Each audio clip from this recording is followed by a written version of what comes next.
Let's go. All right, cool. We are live. I got a question. Good morning. Oh no. Oh no. Hi, Dirg. Are you a simp? Oh boy, what a fucking question. I don't think I know. I don't think I know. I don't think I have evidence you are. But there's enough time outside of stream when I'm not interacting with you that you could absolutely be one. I think it's perfectly possible. I'm not really interested in investigating that. So I think you're on your own with that question. Dirk, did somebody call you a simp? And if so, do you think that they're right? I had a haircut. Yeah, I got a haircut like a week ago? 2 weeks ago? It was a while ago. It was a little while ago. It's been a bit. Okay, what the hell? So,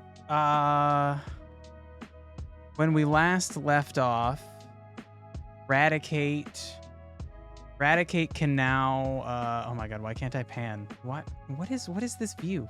Oh my god, okay. I clicked the middle scroll wheel button and it wouldn't let me pan, and so I tried every other button and it wouldn't let me pan, so then I tried the scroll wheel again and it did let me pan. So Radicate can now go sleep if he's tired, and he can go eat if he's hungry. He currently can't drink. We're having a weird issue with that. Over the weekend, I worked on Radicate's animations. I set everything up just like the player animations, but they don't work. And I have realized it is because the code for Radicate that moves him to his nest and his food source somehow does not give him velocity. It just like teleports him little tiny bits. So it looks like he's moving, but really he's never actually moving with a velocity. So I need to, probably off stream, I'm still working on it. I'm gonna go into the code and try to figure out how to make him have velocity. Whoa, words. You were just thinking, was you being excited about streams a thing on its own, or just like simping?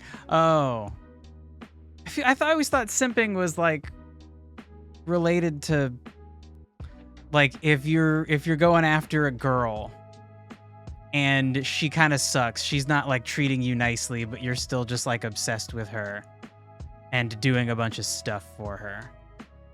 Maybe that applies here. I don't think so though. I don't know. Now that you think about it, you're not a simp. You're just eager for high interaction game development content. Sure. Also, it's a great job. Wait, the haircut? I think the haircut looks all right. And if anyway, I don't think you being excited for the stream makes you a simp, Dirk.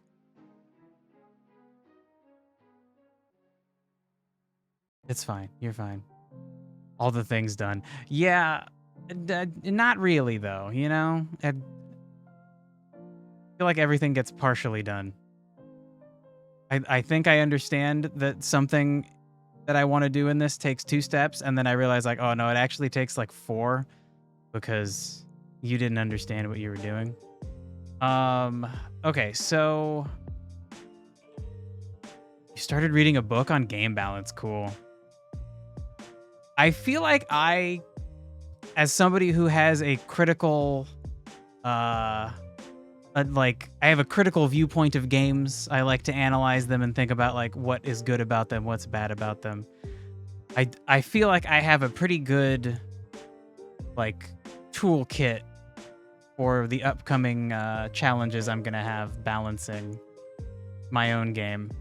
But I bet an 800-page book has some pretty interesting shit in it about game balance that I could learn a thing or two from.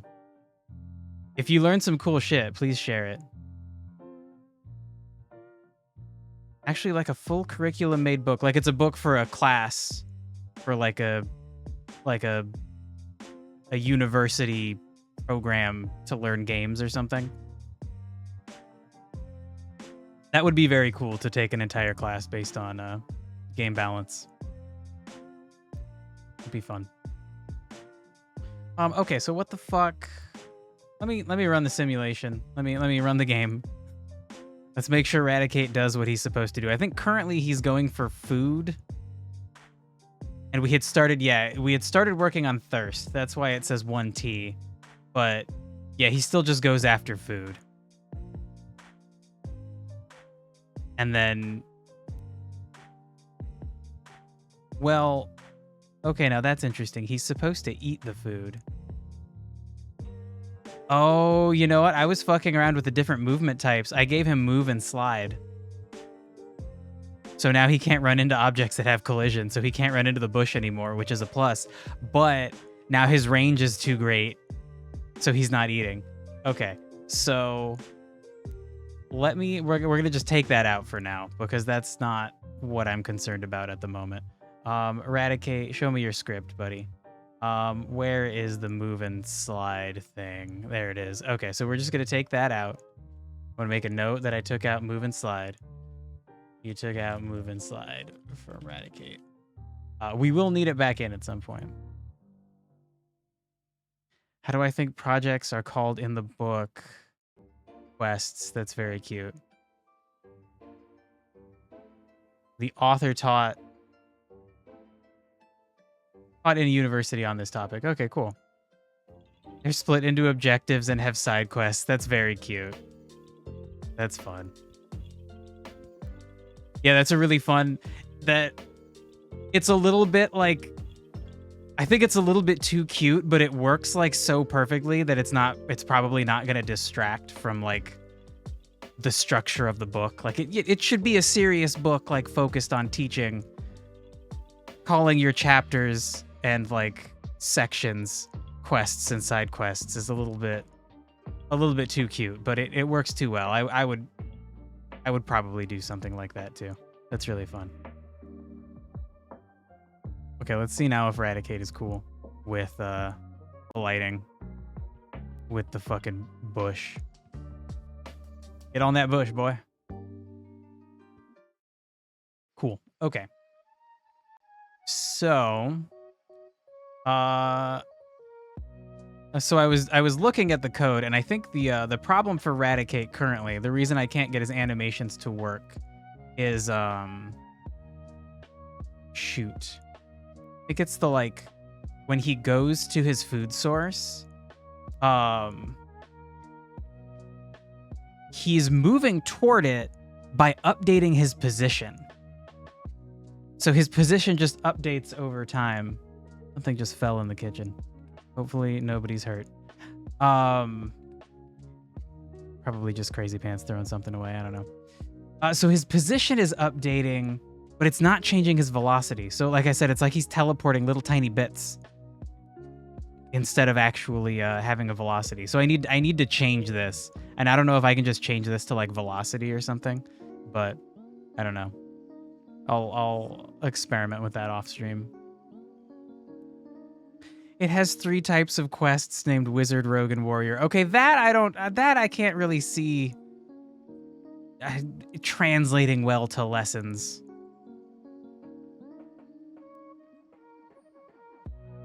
Why did I read the word bush and not bash?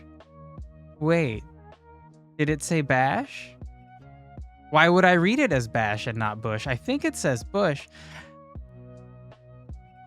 I'm confused. I'm always confused. I don't know what's going on. Okay, so we got to go back to what we were actually working on before the stream ended last time, which was Eradicate's thirst is a problem. Because what I had initially planned was the bush was going to be... it has a class. The bush has a class. Bush, what's your class? It's a prop.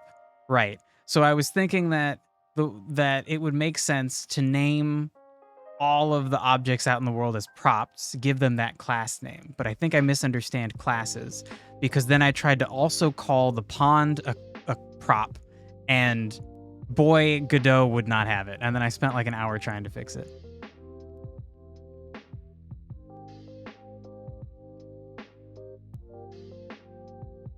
You in the mid of word. It's 43C. What? Derek, I still don't understand. Hey, small brain ape. Basically, you extend classes. So if you want something else to be a prop, you extend the class, you don't redeclare it. Oh, shit. Well, that makes a lot of sense. Thanks, dude. Okay, so then I could have just solved my problem last time by, yeah, let's attach a script. I deleted the script that the water pool had. Shoot. And then I wanted to maintain a consistent naming scheme. So I think we're going to go like water pool A1. Right? Because the bush is bush underscore A underscore 1. Yeah. So we could have different kinds of bushes and then duplicates of each of those kinds of bushes, potentially with different scripts if we needed to, and give them all names easily. Okay. So like if we just put extends prop, we don't need to put like extends class. Maybe we do. Extends can only be used once. Oh. Ooh. So then static body 2D is also itself a class. Shit. Okay.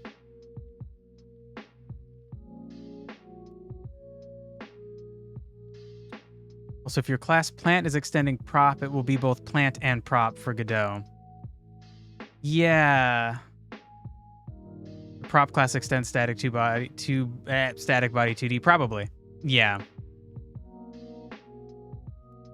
So then that would mean that this would be okay because anything that's a prop is also a static body 2D. So this script will inherit the prop things, the prop aspects, which mean it also inherits the static body 2D traits. Oh my god. Okay. Okay. Okay, well, cool. Thank you guys. I don't know why this was so hard for me to find on the internet. Like, I don't know how to... Well, one, it's harder and harder to talk to Google every day. But, like, usually I can overcome Google's stupidity and get what I want. I could not figure out why I wasn't allowed to declare something else as a prop. Oh my god. I could redeclare any function of static body 2D. What does that mean? Damn it, Durg, I'm having trouble understanding you today. I get the idea is that now this inherently has all of the functions. So I guess that's what you mean by declare. I can call those functions because this is a prop and a prop is a static body 2D. This is a static body 2D. Oh my god, words. Okay. So for now the water pool doesn't need any special info. It just does need to be a prop because of how Eradicate was set up. I can rewrite how functions work for this object.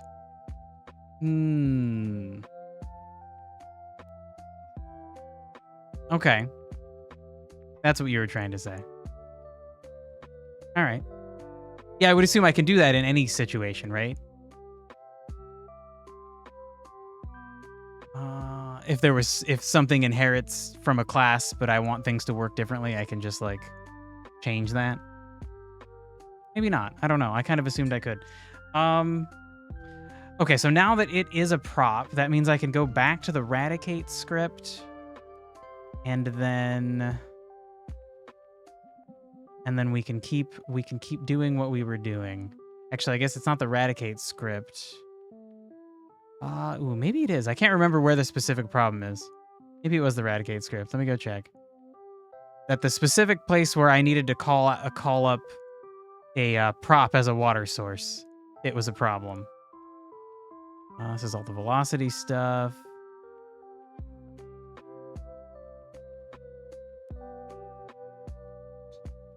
Oh, right. Okay, yeah. The specific problem is that if we couldn't make the water pool a prop, then we couldn't assign him a water target. Shit, we still can't. Probably because I didn't actually save this. Because I'm silly. Okay, so Eradicate. Now can you hang out with the water pool? You can. Okay, great. So that's your water source.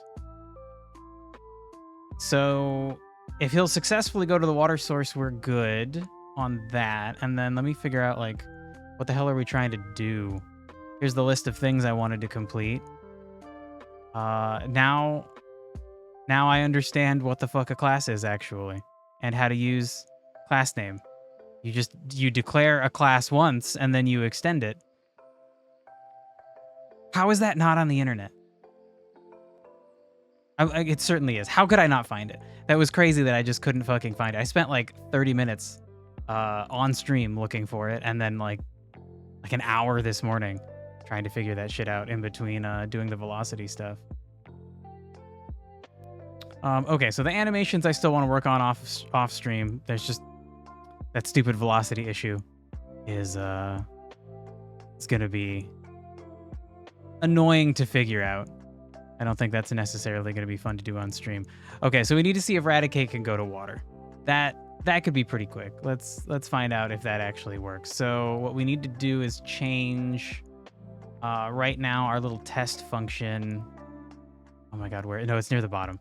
Right. We have this like global timer that's increasing. Right now hunger, but what we really want it to be is thirst. For the moment, eventually it will be fatigue, thirst, and hunger. That all increase over time.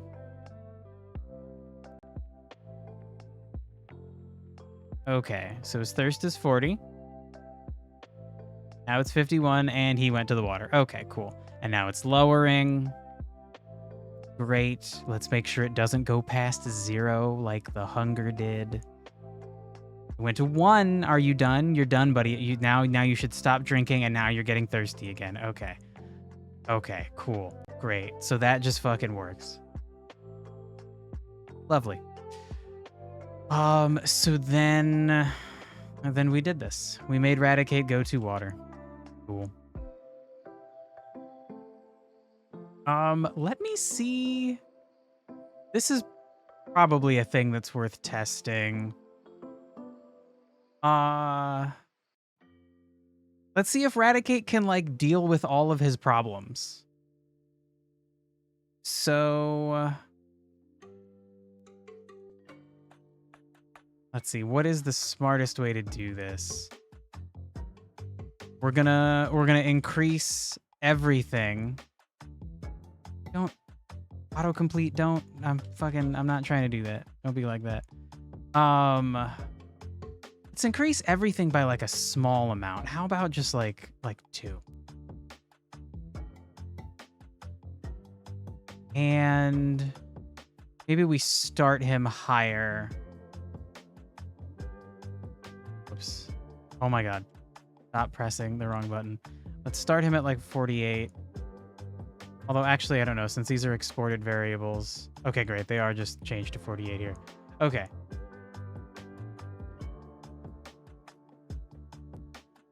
So this is going to test the fact that he should be able to deal with all of his problems. He'll prioritize fatigue if they're all equal, and they should all be increasing at the same time. So they all went over 50 at the same time.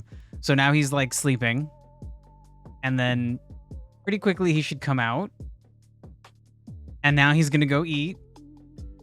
Hell yeah. And then when he's done eating, he's gonna zoom over to water, unless during the time he was eating he got so tired he needs to deal with being tired again, but I don't think so. Yes. Oh my god. Okay, cool.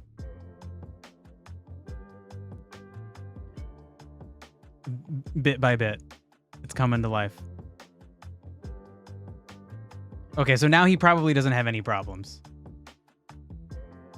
Yeah, like his thirst is 4, so his hunger is probably like 8, and his fatigue is probably 10. Cool. Cool, dude. Okay. Fuck. That's really nice. That feels really good to actually see it, like doing something. Okay, so the collision I need to figure out, and if we add move and slide onto Eradicate, the like, I guess it's I don't know. Is it like is it a function? It's not like a function. It's like an attribute that you can give to things. You put it in the physics function, and then when Eradicate collides with stuff, he like slides past it. There's also one that's like move and stick or something like that. So if he crashes into something, he gets stuck on it. But like that's not what we want. We want him to move past stuff that he bumps into. And so then I need to put that back in the code. Whoa. And then change the range at which he interacts with things. Right now he only interacts with things if he's like right on top of them. But for the bush and the pond, he's gonna have to interact with them when he's adjacent to them. I think I also need to... I might need to make Eradicate like face the bush or the pond. This might end up being taken care of, but I'll have to figure that out once I get the animations set up. You're back. Welcome back, Derek.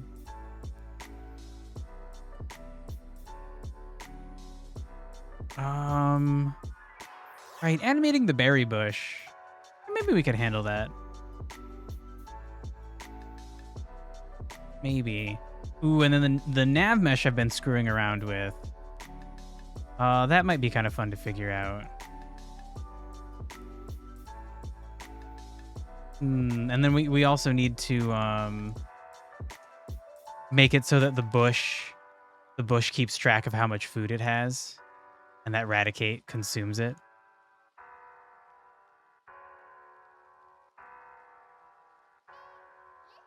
I could show a timer above the head with an action for now. Or like an icon. Oh, like what Eradicate is doing. Like have a little like water icon pop up above his head when he's like thirsty. Oh, that's a cute idea. Ooh, okay, so... I think that would be cool and it would be nice to have in the final version of the game as long as it doesn't get too busy. If there's like 10 creatures on screen at some point, if they all got thirsty at the same time, it'd be a little bit crazy, but I think it would still look nice. And then the player gets to know like what the creature is potentially thinking. Maybe that's not realistic. Maybe they shouldn't know. It'll be useful to not track the console too much. I'm okay with using the console to get information. I think your idea is cool to do in general, though. So let's see. So how would we want to implement that? That would be kind of fun. So like, do we put the icon above his head and it stays there when he wants to deal with it as a problem? So then if we reran this with those icons, the moment that all of his needs jump up to, I think they all hit 52. So we're starting at 48, we're jumping up by 2 every 5 seconds. So they would all hit 52. They'd hit 50, but he doesn't care until they're above 50. So then when they all hit 52, each icon would like pop up above his head.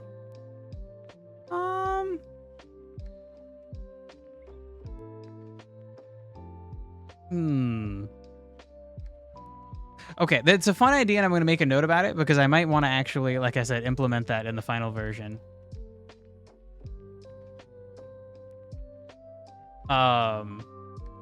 And it would be kind of a nice way, because the player is seeing things from the top-down view, not actually from the eyes of their character. It's not like a first-person game. It's harder to judge, like the emotions of a little pixel creature. So it would be nice for the icons to not only show if they're like hungry or thirsty or tired, but potentially like angry.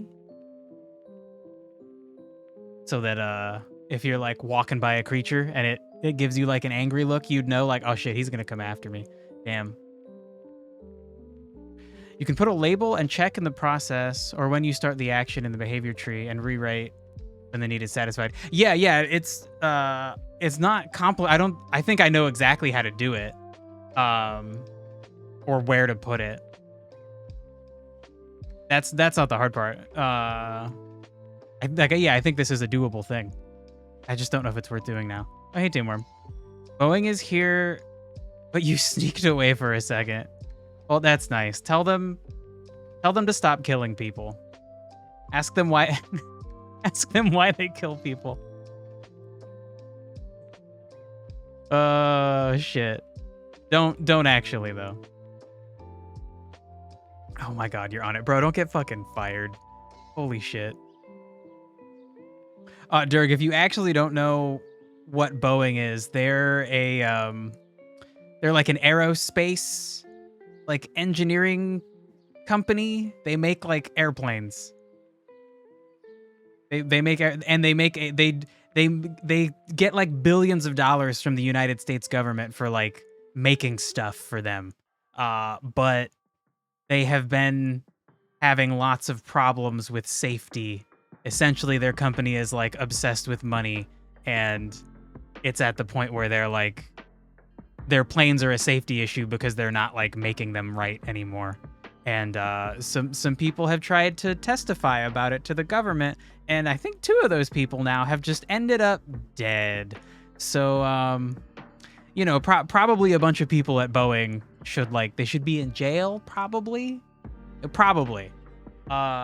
they're not going to end up in jail because the world is corrupt and it sucks, and that sucks, and yeah. So that's what Boeing is. They pled guilty to something recently. Yeah, it's probably just a fine, right? It's so crazy to me that like, if a group of people as a corporation do something that kills people, like how is the guy that's in charge of that not sent to jail? If everybody in the government viewed things like I did, like they'd be sent to jail. Like everybody would be like, yeah, of course we're sending you to jail. You were in charge. You intentionally killed a bunch of people. Like, what are you talking about? You killed people. Go to jail. What do you mean? Go to fucking jail right now. Straight to jail. Holy shit. Or not the person at the top, but whoever fucking knew what they were doing was dangerous. Like, shut the fuck up and go to jail. No, fines also probably to make it so the company wouldn't want to do that as a company. And the fines should be big enough that it really costs the company a lot of money. So they're like, wow, yeah, we really don't want to kill people because like the person responsible for it will go to jail. But then also like we don't want to kill people because it'll cost us money. And like the whole reason we do anything is to make money because we love money, apparently more than we like people being alive, which is horrifying. I guess there's some amount of money that all of us would take in exchange for some random person dying that we don't know, I guess. Now, I feel like I would only take the money because then at some point, like I could save people with the money. Like if someone would give me $10 billion, but some random person died, like, God, maybe that's worth it. I could save a lot of people and one random person has to die. And that random person, like it might be somebody shitty. So, you know, that could it could work out. It could work out really well. The random person who died could be like Putin, and I could get $10 billion, and then I could like save a bunch of homeless people or people in like Africa dying from like malaria and shit. Like fuck that. You could save so many people with $1 billion, and I'd have 10 billion. Oh my God. Okay, enough of this stupid hypothetical. I got to figure out what what is important to do next. I mean, I guess like we want to keep working on the fucking behavior tree, right? So I think something that's going to be difficult to tackle is going to be the best food source. So what we have to do for that is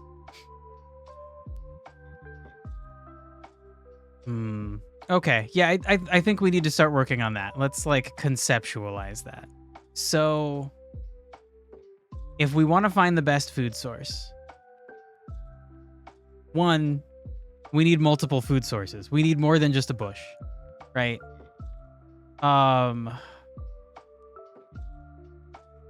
But then also, in addition to needing multiple bushes kind of scattered about, we also need Radicate to be able to tell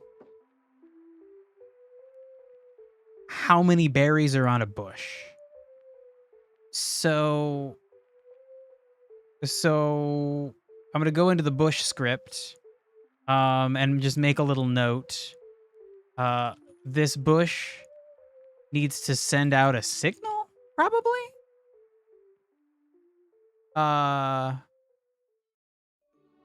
That tells NPCs how many berries it has. We're going to call it the berry signal. It's like the bat signal, but for berries. No, it's not. You don't send out the bat signal to tell people how many bats are around. Okay, it's nothing like the bat signal. It just also starts with a B and is a signal. So we have the bush.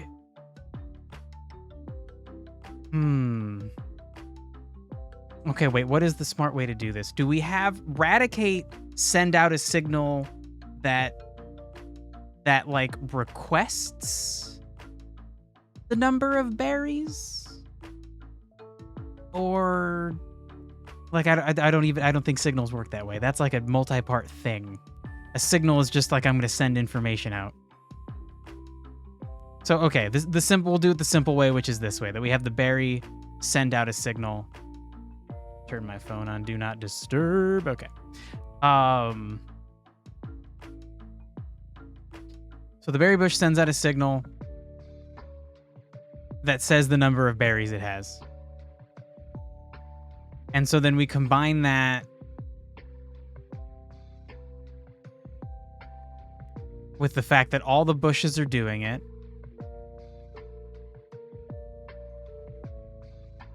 Ooh, you can send it on hitbox activation. Okay, Dirk, that's a good idea. Okay. So okay, I'm just gonna write out the whole process here. So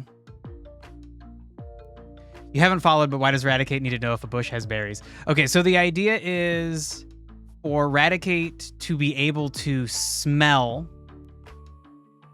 food sources.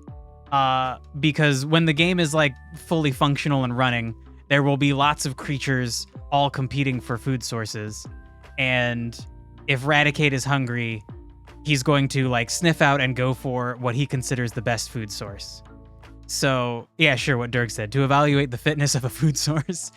So he's going to seek out a high density of berries close by so that he has a high success rate of a high chance of being able to both get to the berries and eat multiple berries without them being eaten by other creatures or taken by the player.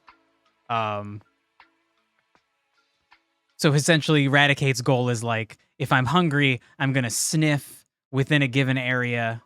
All the Pokemon are gonna have different levels of food detecting skill, but the better they can detect skill, the larger the area is that they'll be able to sniff out food in.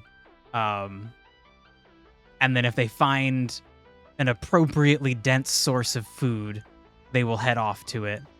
I guess they'll just go for the most dense source of food they can find. If they can only find a sad little singular berry bush, they'll still go for it. But if there's a spot to the southeast with like a dozen berry bushes that are all full of berries, he's for sure going to go there instead of the single berry bush that is the same distance away as the dozen berry bushes that are covered in berries. Which I feel like is a realistic thing. Or the stash at the hole. Yeah, so if there is no food anywhere, in order to stop them from starving, they will be able to go and get food in their nest, like a stash that they've stashed away for lean times. That I haven't thought into how to calculate, but I think the idea is going to be we check for a best food source, and if no value is returned, if there is just no food source, then it will choose its nest as its food source, and it'll go eat a tiny bit of food there, and maybe we won't let it get fully like sated food wise. Like he's only willing to eat like a ration, like a tiny bit of food. Maybe not though. Maybe just because this problem shouldn't really be happening a lot. This'll seldom actually be it'll seldom be utilized.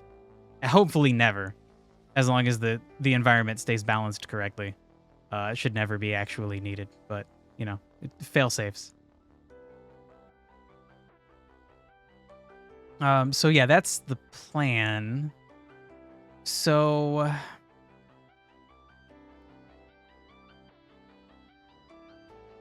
okay, so I'm just gonna outline the process is gonna be like eradicate sniffs for food, and what that means is like maybe instead of like a hitbox hurt box situation, Eradicate's gonna have like a sniff box. He's gonna have like an area around him that's like he's sniffing. And maybe it won't be a box, it'll be a circle, but whatever.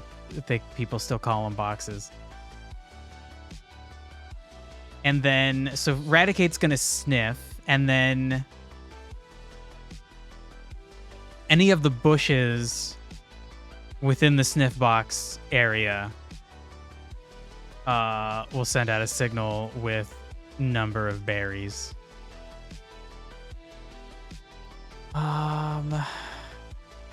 Keep that up there.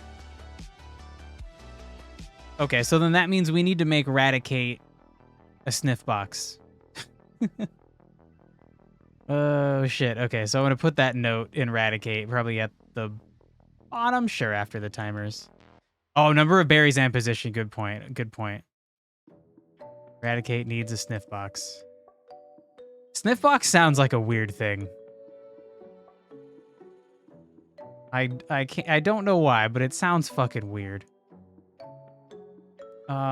Shit. I was just at the fucking bush. Okay. And then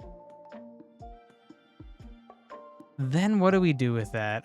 So okay, I need to change number of berries and position.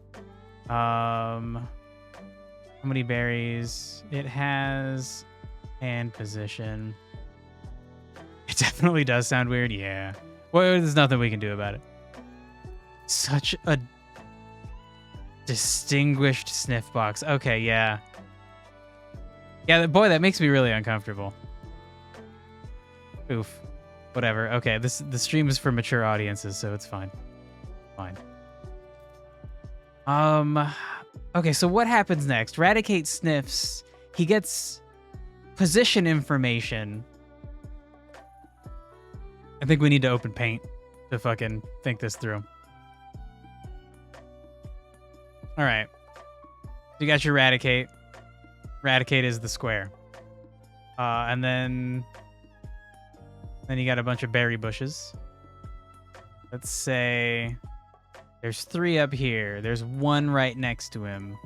And then maybe like a bunch down here. We'll keep the numbers small. So the idea should be that this will be where he goes if there's more berries there. Square. I am. Me and Eradicator. Just square motherfuckers. Yeah, Dirk, that's where I'm going with this. So we need an equation, right? So okay, so like each of these would report like number of berries, position. And let's just like, I'm gonna copy this. Let's make up some numbers. Let's say this bush has 4 berries, and what's its position gonna be? We'll say Eradicate is at 0, 0, just for the sake of this. So he's gonna be like -2, -2, or something. We can make it deterministic or stochastic. You know, I know what deterministic means, and at some point I knew what stochastic meant. Currently, no. Okay, so I'll just thinner line.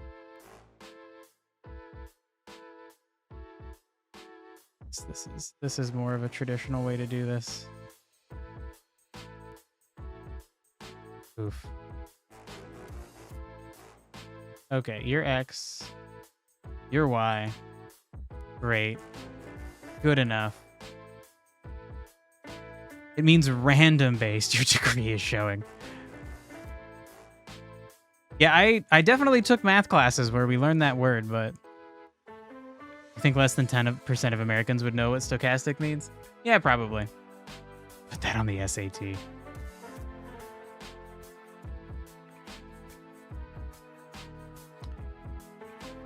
Okay, so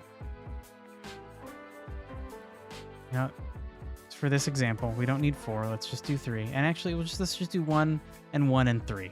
We want 3 down here to be the clear winner.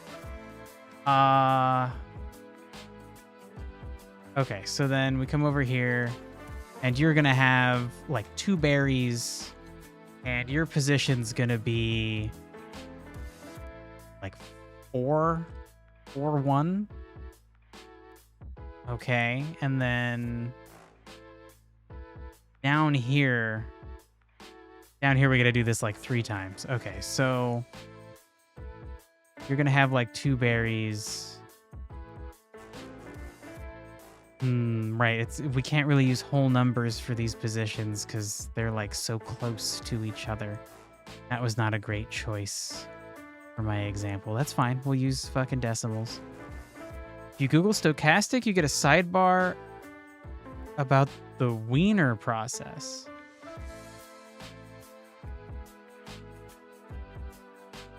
I don't know what that is. I'm gonna assume it's a science term, but part of me is just like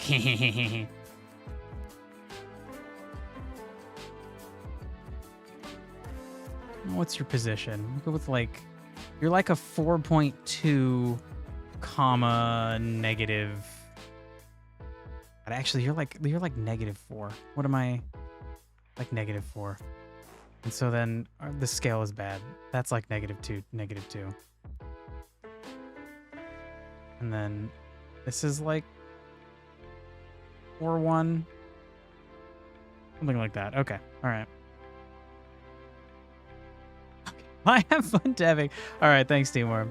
Have fun with Boeing.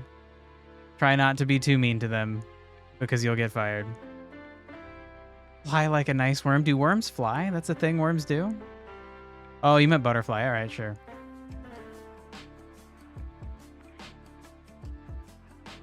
That's still a little weird.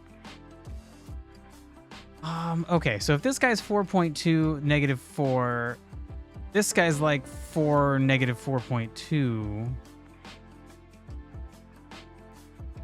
And how many berries would you have, my good sir? How about 4? And then we need to do one more.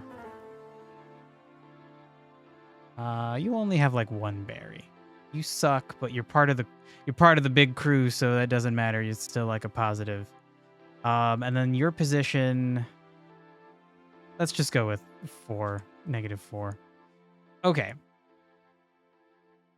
So we need to come up with a formula, and like the first thing that we're gonna do is gonna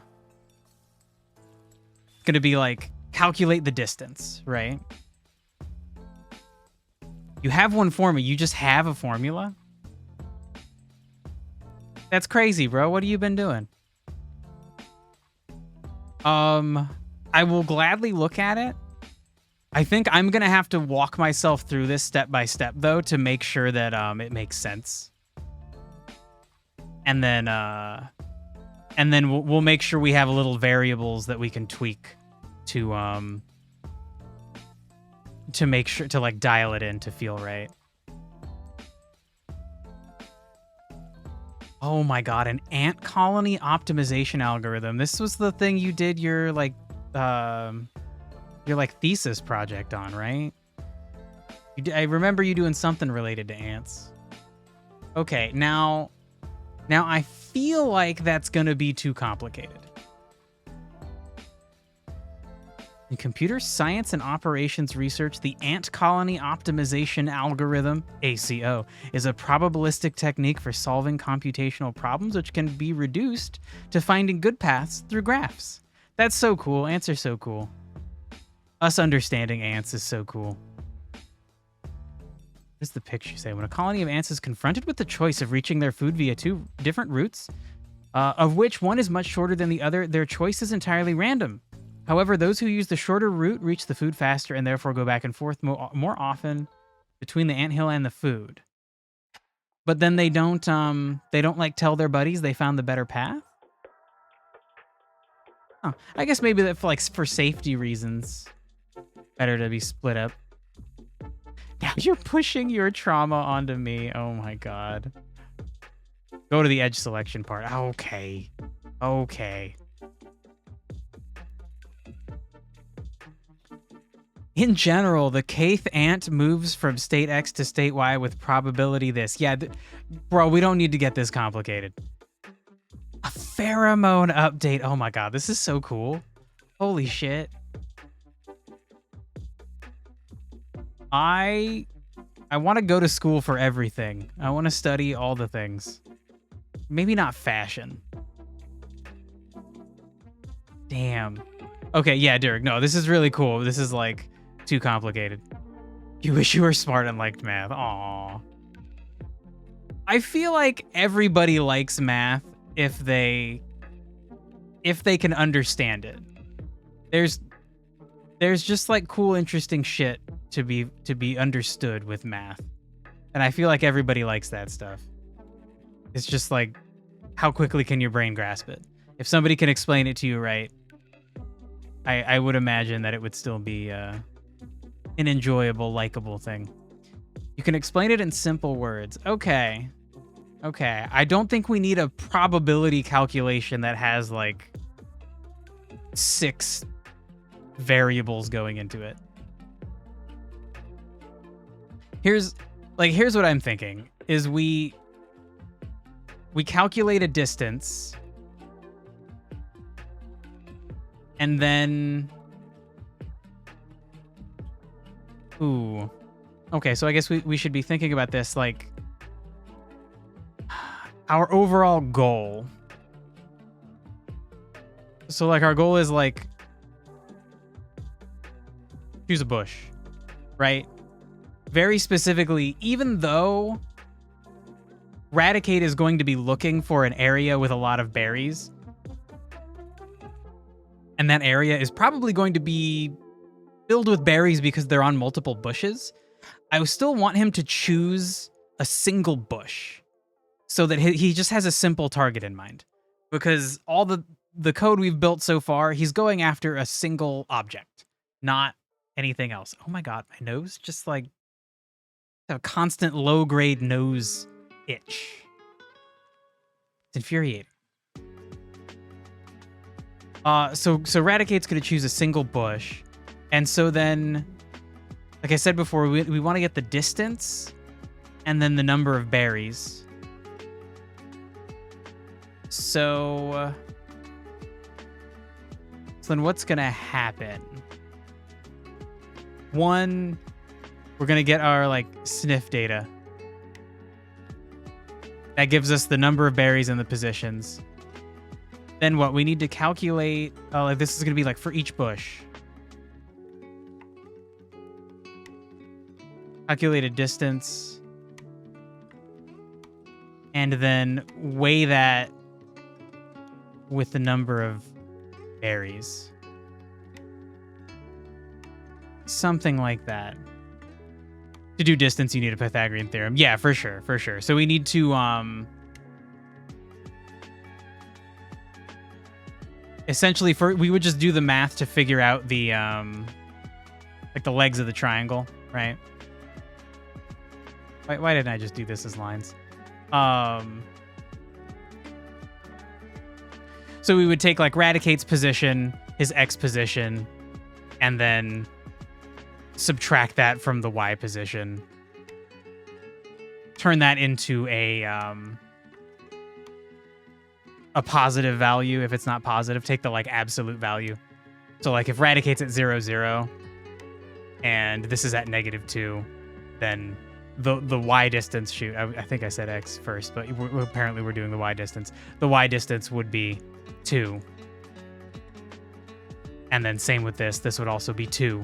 And then we would just square that. Oh, also clearly not to scale, not to scale. But yeah, exactly. It's positive either way.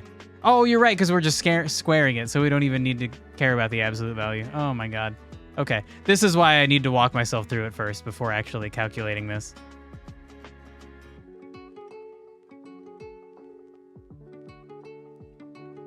Also, you need 1 over length. So you probably want to minimize that.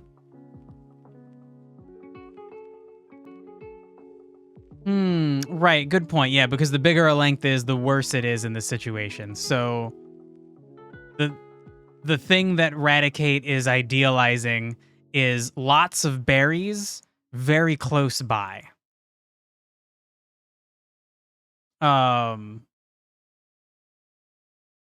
Yeah. Okay. So so like for each bush, consider number of berries and 1 over length. Sure.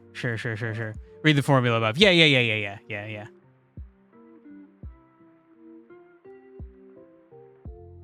So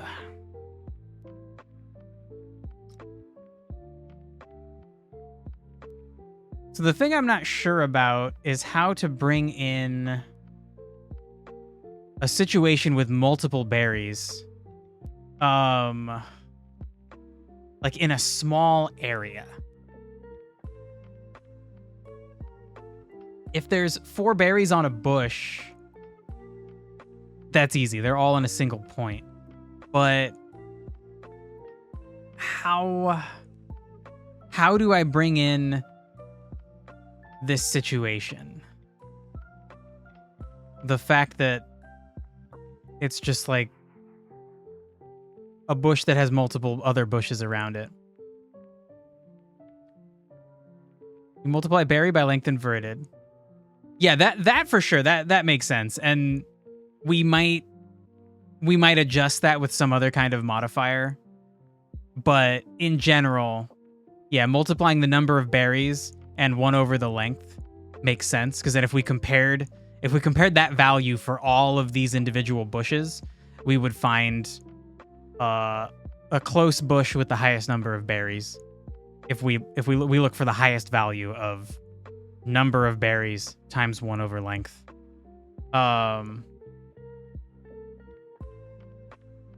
Modifier A is hunger and modifier B is stamina.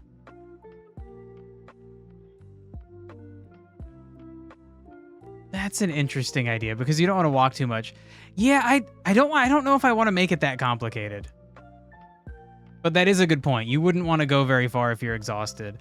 But I think the general idea would be that if Radicate is exhausted enough, he's just going to take a nap first. And if he's not so exhausted he needs to take a nap and his hunger is more important, like he can spend the time. He's not going to roam that far. The areas in the game aren't going to be exhaustingly enormous. I wish they could be. I wish they could be enormous and cool, but the bigger an area gets, the harder it is to like put in lots of cool shit everywhere. You fine tune it after implementation. Well, yeah, I think it's important to make sure we put in what's only absolutely necessary, because this needs to be simple. This is going to be, every creature is going to be doing this shit when they're hungry. And they're going to be doing it at the same time that other creatures are deciding they're thirsty and doing a thirst locating situation. Fuck. So there's going to be a lot going on. I think maybe a simple way to do this would be, what if each bush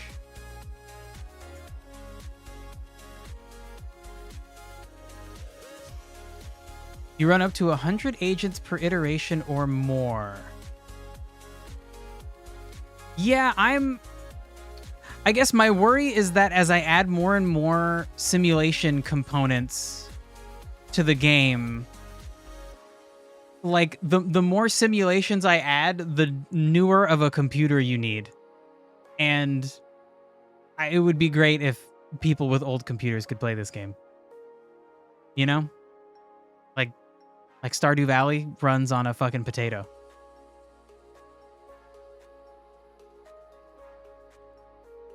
Took like 3 seconds for 100 iterations, while each agent does multiple choices per iteration. Okay, so I feel like you're trying to say it's pretty efficient, but I just, you know, I just want to be careful.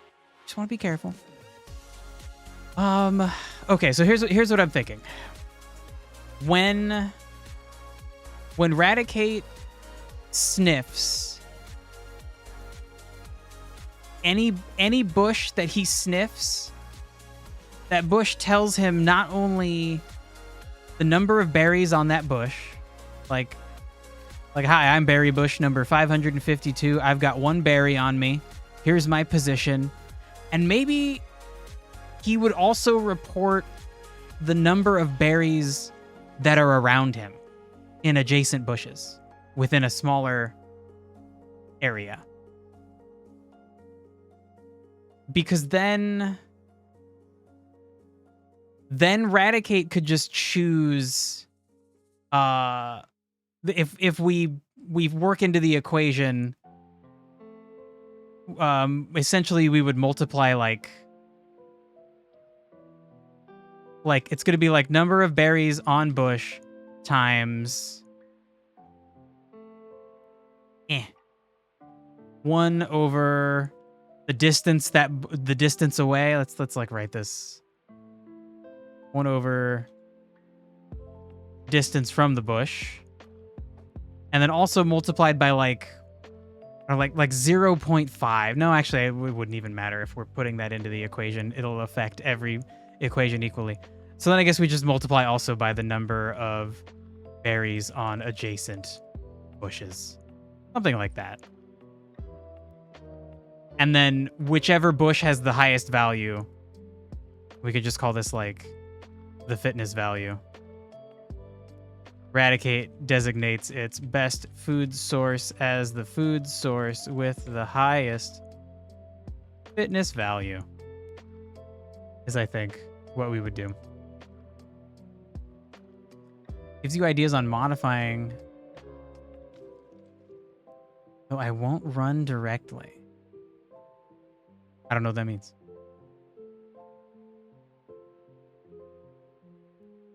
Oh my god, my nose, bro. Shoot, I left a weird little circle over here.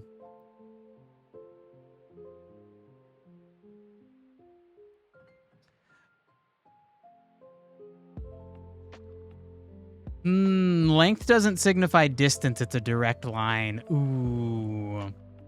Okay, good point. Like, let's go look at Godot. So, like, if there's a bush up here, that would be a problem, because if Radicate's standing, like, right here, he'd be like, oh, that's the perfect bush to go to. It's got a bunch of berries. This dumb bush over here's got 2 berries, but this bush up here has 4. But then, like, little does he know, he's gonna have to go like all this way to get here. Ooh. Ooh, okay. Okay. How to solve that? So currently I have it hidden, but here's the like automated navigation region that I've made. It doesn't work perfectly. This area should be part of it, but for some reason it's cut out. I need to plug this in to Radicate's movements. I need to give it to him so that when he goes to move, he can use that navigation area. Essentially, it says like, "Hey, you can't go here." This spot highlighted, that's totally fine to go there. This spot, no, that's a fucking wall, Radicate. You can't go there. So if you want to get up here, you can't just walk straight. You gotta like find a path that would connect in all the highlighted areas. So there might be a way to have him calculate his path on that and feed that into this equation, which then would mean getting the navigation region working has to come first. Is there, okay, let's think about this. Is there any other situation, any other way to avoid that? I guess not. So if we're just calculating a direct line, we're just going to be ignoring terrain. There's no way to get around that. Okay. All right. I think we need to use the navigation region. That's fine. You can also collect all objects in the way. Yeah, I don't know if that's the way to go about it, though. Because it's like I don't care, or I guess Radicate wouldn't care if there's a hill in his way, like if he's right here and this hill is in his way to get to a bush that's up here, like it's still, who cares? It's like right there. He barely has to go out of his way. So I think Derek, that was a good point. We need to use the navigation mesh. We for sure need to use the navigation mesh. Okay, so so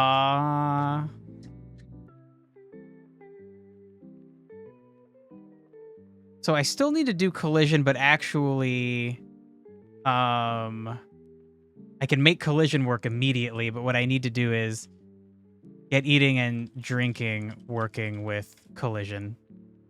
And so then figuring out the nav mesh. This is the first time you're happy with your education being of use? No fucking way. No way. There has to be some other time you've consciously been aware of your education being of use. And even if there isn't, I'm sure there are times when you don't realize it, but it was of use to you. I certainly hope. So we're going to use nav mesh for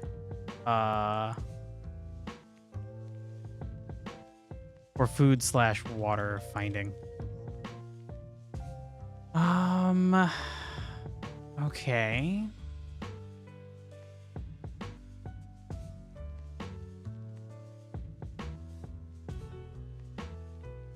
Then sure, we still need to make the bush change between it having food and not having food. And so then after that's done, then we can make Radicate consume the food.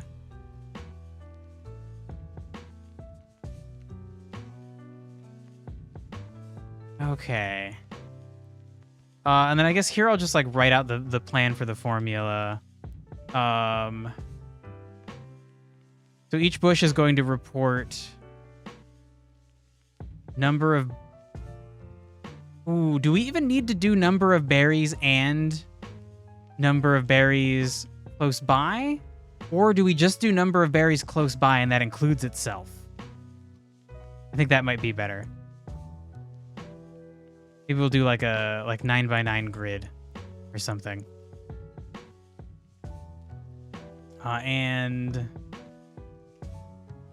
And specifically path distance. We specifically need the the bush to report the distance from Raticate to the bush.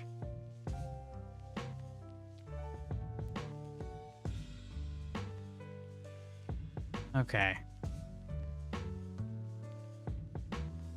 And we need it to be 1 over that, because we want this to be the longer the path distance, the lower the chance of Raticate going for it.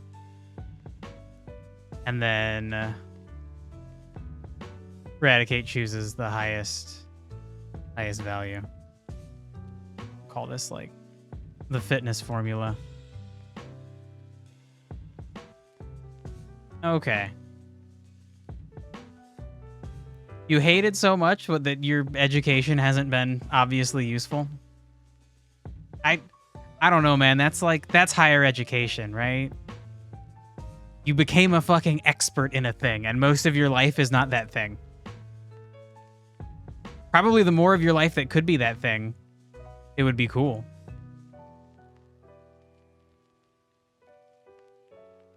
It's been obscure. Yeah. I don't know. That happens. I like to think of my education as like being taught how to think and like learning to be a problem solver. Hi, Crazy Pants. But yeah, it is frustrating how little of your education you directly use in day-to-day life. But you know, that's what it is. That's how it is. Okay, so we might just fucking have to start dealing with the navigation situation. Let me look at the tree. You learned to be a problem, not a solver. Oh my god, Durg. That's not true. That's bullshit.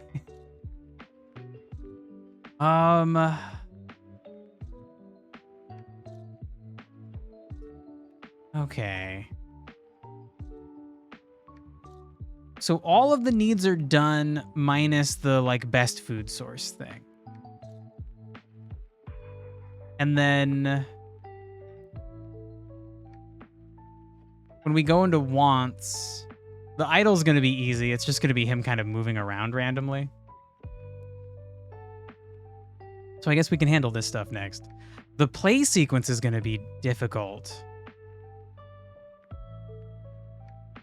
I honestly feel like this is going to be the last thing I'm going to set up. And it'll be good to be the last thing, because then we'll bring in a second Raticate once everything else works, and we'll try to get them to play. And like God, theoretically, what would we do? We'd have to target another Raticate, check to see if that Raticate is idle. And then if it is idle, like essentially ask it to play. Like this Raticate will go over to it and like, I don't know, nudge him. And then if the other Raticate is still idle and doesn't decide in that time, like, oh shoot, I need to go eat food, then they'll just start like tackling each other or like fighting each other for fun. I guess that would be this. So I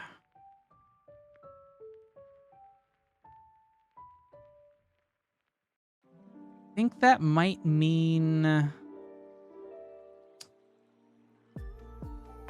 the idle process might be hard. This might be hard to figure out. Like,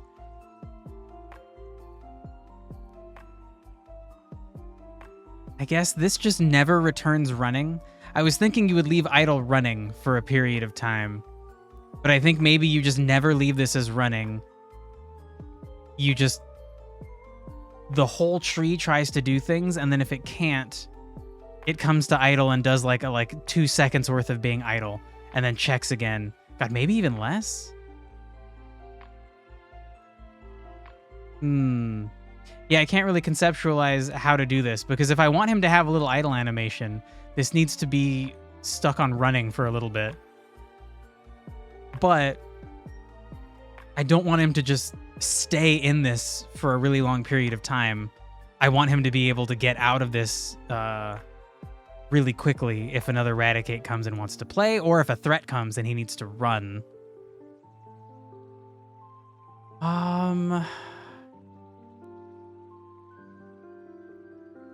Yeah, and even if I made this a sequence where he checks for threats and then idles, as long as idle is returning running, he's like not checking for threats.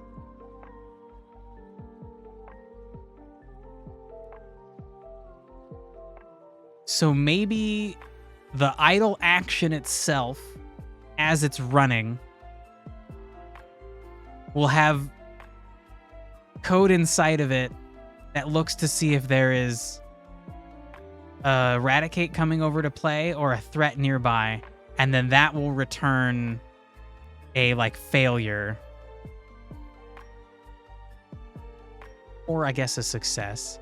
Actually doesn't matter, because either way then the tree is going to restart, and then hopefully it restarted because there's a threat and then the threat will be dealt with, or it restarted because there's a Raticate to play with and the playing with will be dealt with.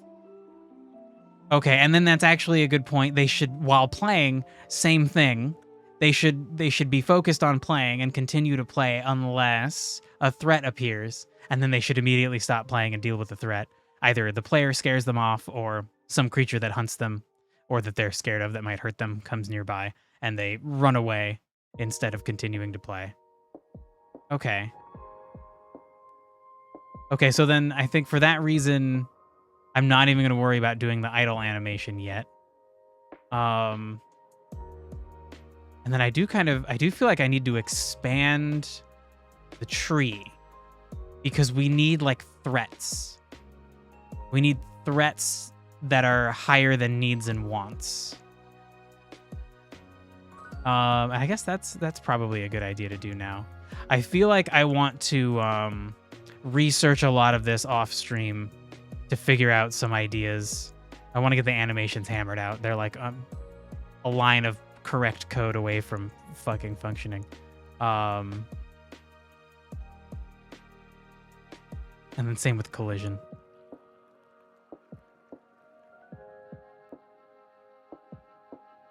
Yeah. Okay, so yeah, let's outline the behavior tree a little bit more. We'll add in like the threats that Raticate's gonna have to react to, and then I think we'll look into figuring out the nav mesh, because that's something that that's really like testable. Like we put this fucking bush up here, and if we think the nav mesh works, then God, fucking Greg is bouncing a ball all over the place. If the nav mesh works, Raticate will know to walk around and to go up here. So that should be a nice thing to tinker with on stream. That's got like a demonstrable result. Okay, shit. Also, Crazy Pants, if you're still there, it's getting hot. Are we in close up the windows territory? Yeah, it is 82 in my office. All right. No, don't turn on the heater. I'm gonna close my windows and turn on the AC, and then I'm gonna go tell Crazy Pants I did that. Oh, great, she's here. Okay, cool. Great.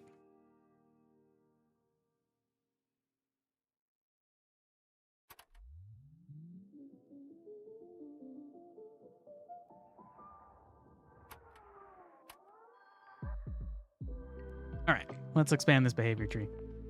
So,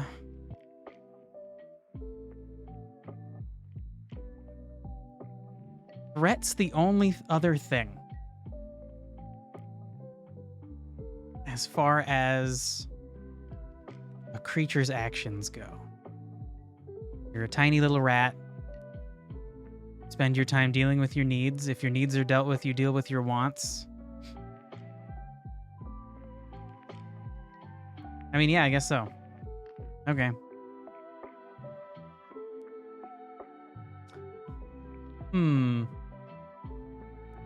I guess something that also isn't really represented in here is like reproduction. Raticates selecting a mate and then both going back to a den and then some amount of time later, baby Rattatas emerge. I might just not represent that. It seems, I don't know. It makes it seem like less of a kid's game, if that's the case. So maybe it's okay. They just, when Eradicate is born, when the game spawns Eradicate, it just decides like, hey, there's this other Eradicate that doesn't have a mate. Y'all are mates. Sorry about it. Too bad.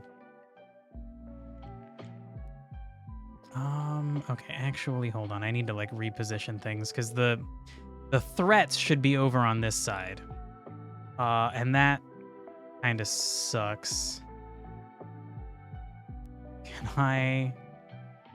Okay, I mean, honestly, that works pretty well.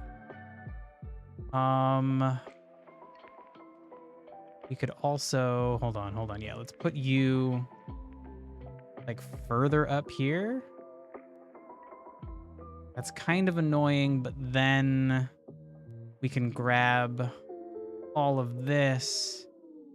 And oh no, I grabbed Eradicate, the Eradicate play one. We can put that, we just put it back. Put it back, okay. And then, I don't know, just something,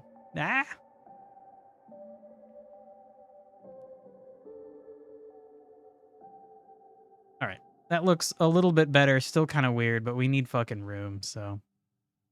Okay, so new box, the shape. I guess we call this the threat sequence. You so big. Don't be so big. Okay, and you can just like be over here, I guess. And an arrow coming. Hey, fuck. To here? No. Why? I have to drag it. Duh. Okay, so then what actually is the threat sequence? Also, is it a sequence? Is it trying to do all the things? Eradicate would just try to identify a threat. Yeah, okay, and then if that fails, we don't want to go on to the next thing down here. We want to say there's no threat, we're done. Okay, so great. Then, oh, well, now you're tiny. Okay, I see.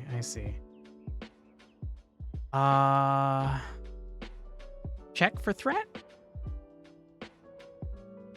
Shit, and you need to be a box. There's a way to change that. Yep, cool.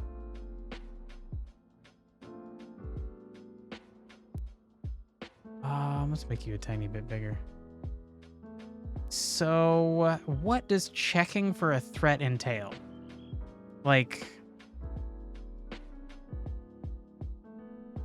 every creature should just have a list of things that are a threat to them. And if any of those things show up nearby, Eradicate leaves.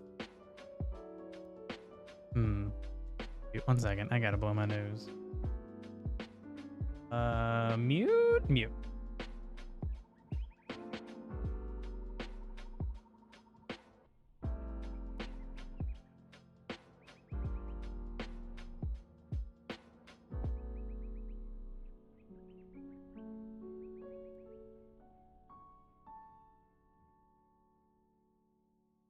All right.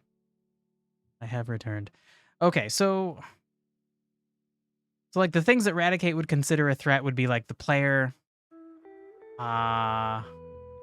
things that might hunt it, like a Pidgeot might hunt Eradicate. So, I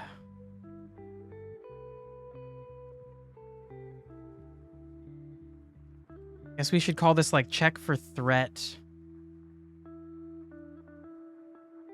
Like using checklist. He'll have a threat checklist.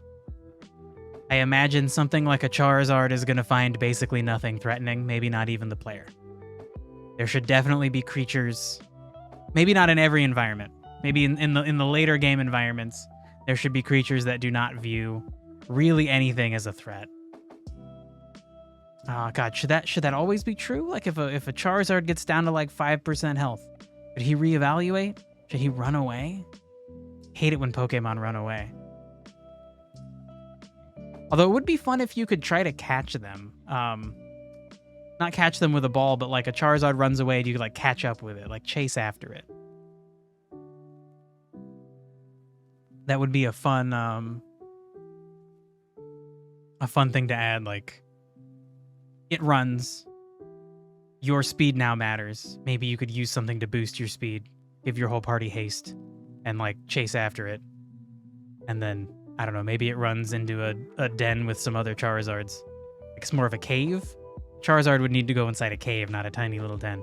And then I guess you could follow and fight his whole family if you wanted. Fuck. Maybe that's not necessary. I don't know. I'll update that if I feel like it's needed. Okay, so first he would check for threats. And then if there's no threats, it just fails and we go back to dealing with needs. But then if there is a threat, then like, fucking then what? You just run? How? Obviously, fight or flight is the thing that I think comes to lots of people's minds when dealing with threats. I guess there's also freeze.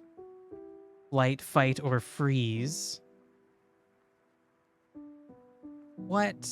How would you determine which of those to do? Like, should Raticate size you up?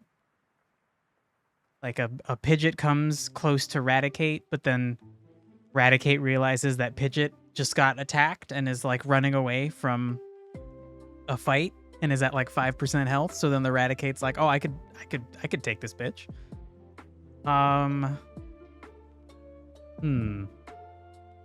So then we need some kind of like threat evaluation.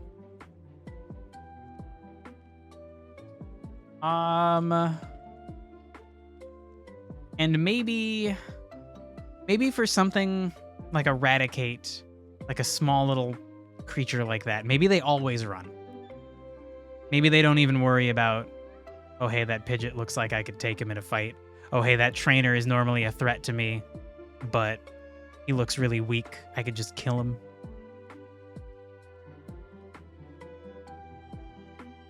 And certainly if Raticate didn't do that, if Raticate just always runs, but doesn't ever fight, there would still be creatures that do, and I want this to be a general purpose behavior tree. So, yeah, what would you do for threat evaluation?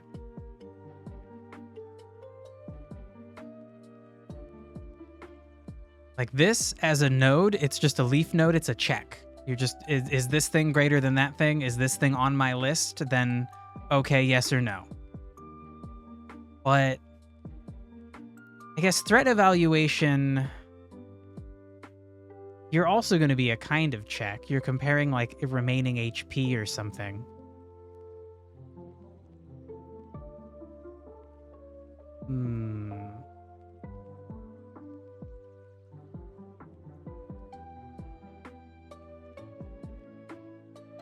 Okay, how bad would it be if you just didn't actually evaluate the threat? You just respond to it. You just always run from things that are threatening to you. Would that be better for the player? Then the player would just get used to like, oh, Raticates run, Pidgeots don't. Bellsprouts run, Victory Bells don't. Yeah, maybe that's better for just a simple interactions that the player can keep as predictable. Okay, so then for now, I think I'm gonna strike this through. Can I? Yeah, great.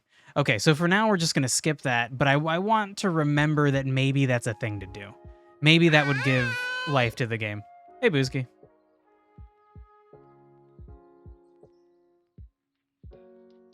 So then, without that, all that's going to happen is if there's a threat that appears that's on the list of things that are a threat, then Eradicate's going to run. But is it just, do we just go straight into a run action? Like, where are you going to run to?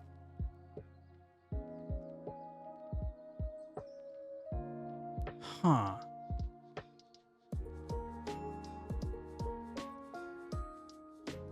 We could, like, every species could have like a safe area.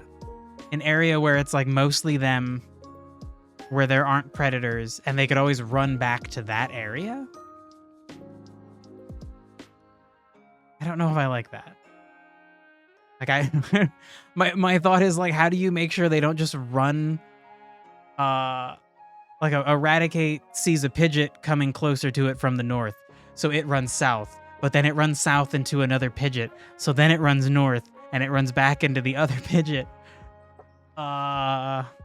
It needs some way of not just infinitely running back and forth from one problem to the next.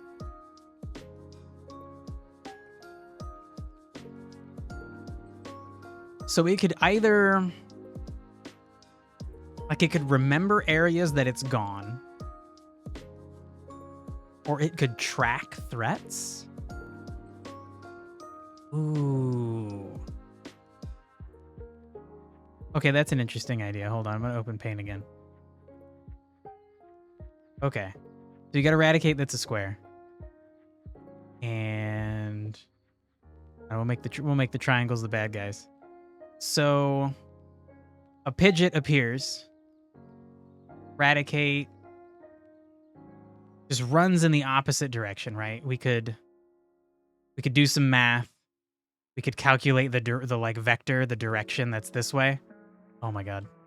Drawing arrows is so annoying with the way that newer Paint works. We could take this vector that's calculated from the Eradicate's position and Pidgeot's position, and then just flip it. We could just reverse it and run away. But then like, uh-oh, there's another Pidgeot down here. So if we did the same thing again, Eradicate would run right back to the other Pidgeot. And I guess that's great for the Pidgeots, because one of them is going to eat that motherfucker. But we don't want that. Well, we want it to sometimes happen. There's got to be some like randomness. We'll give them like different speed values. Maybe there will be a Pidgeot that just always catches all the Eradicate.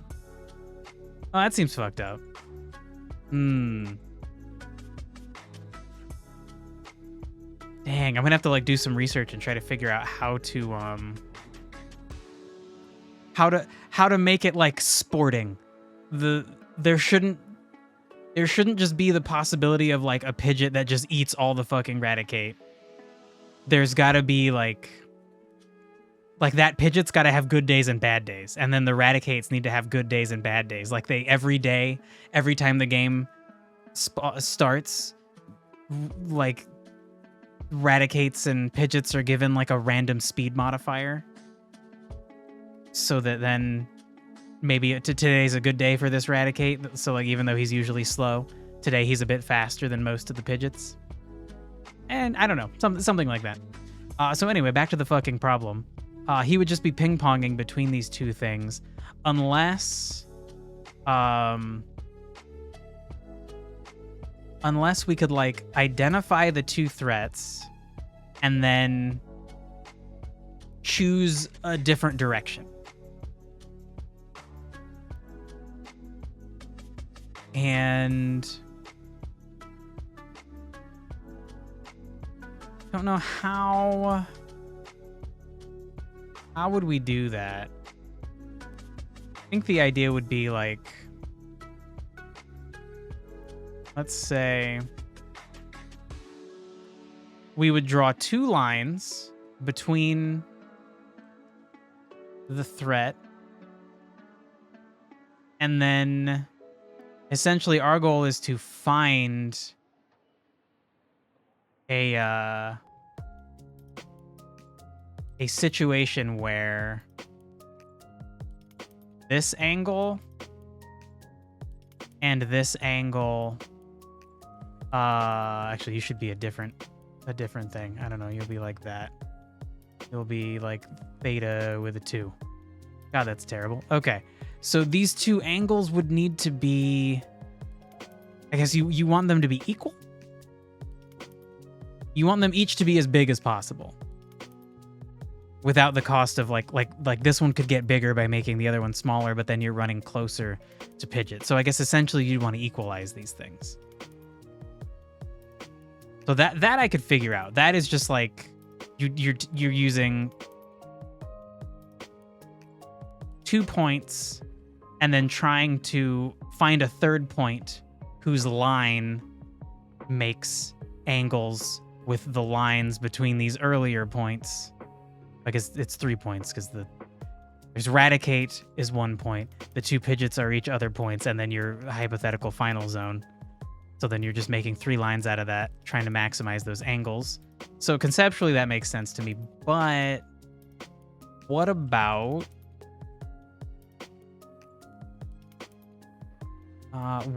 like another threat? Right? What about that? Then we would have another line. And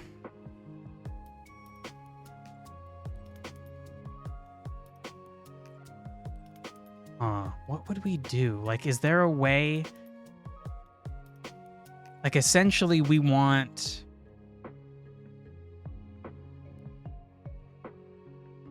to like maximize angles again. Black. So like this angle, and then like also this angle.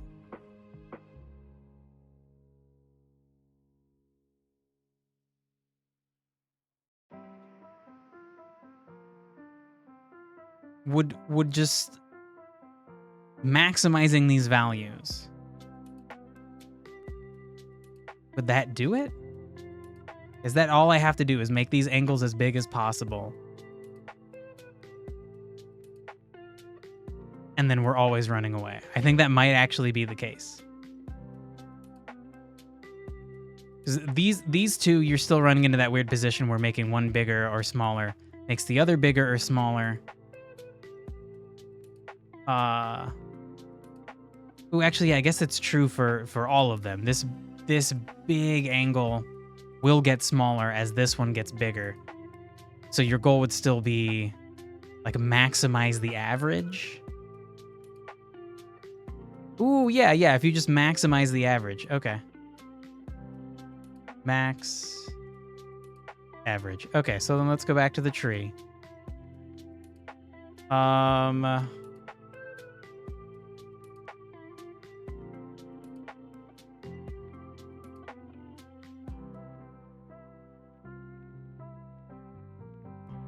So would it be smart to have this be a single action rather than like some checks that lead to an action? We could have the check calculate the angle and then the action actually do it. But I feel like we could just do it all as one action. Like, you run the threat checklist. Yes, there's a threat. Skipping the evaluation. We're just going to run. And we're going to maximize our angles. Right, but actually I haven't thought about how we would deal with multiple threats. So then really the threat checker needs to not just check for a threat. It needs to check for multiple threats.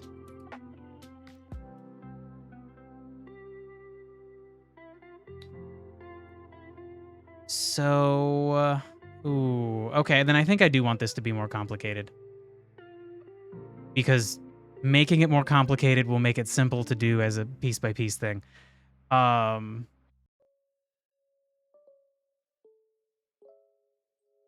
So if we check for threats and there are threats...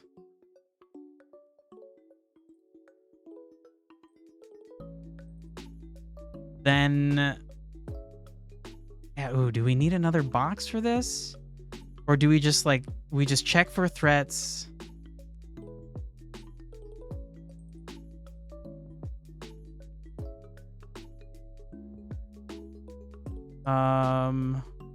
and note their positions. Does that make sense? You decide, okay, there's like 2 threats. Here's one threat's location. Here's the other threat's location. And then, yeah, actually, okay, I guess we could just do it with 2. Then the run action itself will have a situation that's like, if there's 1 threat, do this. If there's 2 threats, do that. If there's 3 threats, do this. That's now, okay, that's actually maybe not a good way to figure it out. I need to make it a scalable function. That's just like, okay, what's my number of threats? Okay, I need to maximize the average angle of escape. I don't know, we'll call this like the angle of escape. And the goal is for it to be as high as possible. Because yeah, like if you run directly away from something, it's 180. But then if you start running this direction, then ooh, it starts getting bigger, but the one on the other side gets smaller. So shit. Okay. Well, then I guess we want it to be as close to 180 as possible. You want it to be as high as possible, but not over 180. Okay, so we want a max average, but we don't want to be greater than 180. Because then the fact that we're only looking at one angle on one side is actually a problem. And we could either look at both angles for every single interaction and maximize both of those, or we just say don't go above 180. 180 is the best you can do. We want a max average, but we also don't want to go above 180.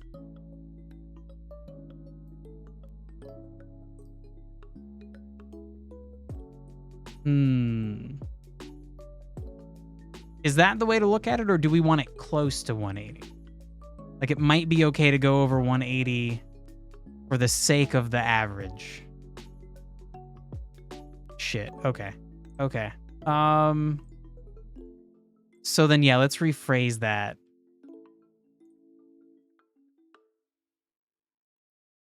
We want it to be like close to 180.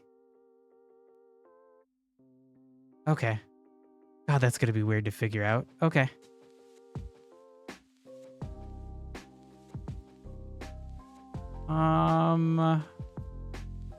Max average angle. How about closest to 180? Closest to 180 average angle is a weird fucking term. That seems like that's gonna be hard to wrap my head around calculating. And then, what the specifics of the run action? Like, what are you gonna do, Radicate? Are you just gonna keep running away forever? What if the Pidgeot just chases you forever? What if you're both the same speed? You're gonna run, the Pidgeot's behind you, you're gonna run, you're gonna hit the fucking ocean.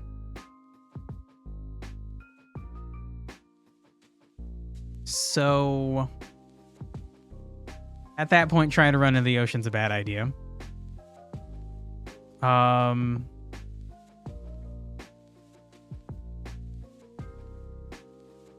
Okay, so then we need to, obviously we would be using the nav mesh so that he doesn't just run into a wall.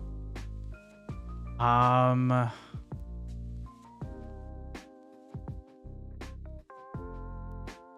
Hmm.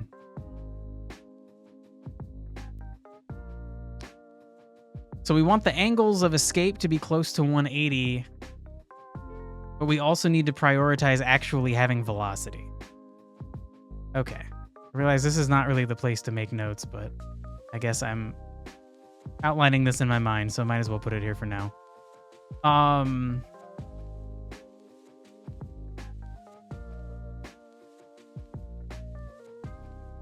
But honestly, even better than this, could they run back to their den?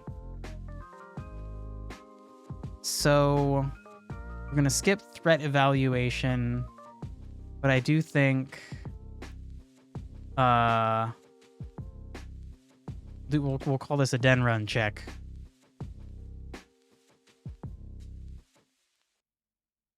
So let's see. If this is a sequence, the goal is for it to do everything.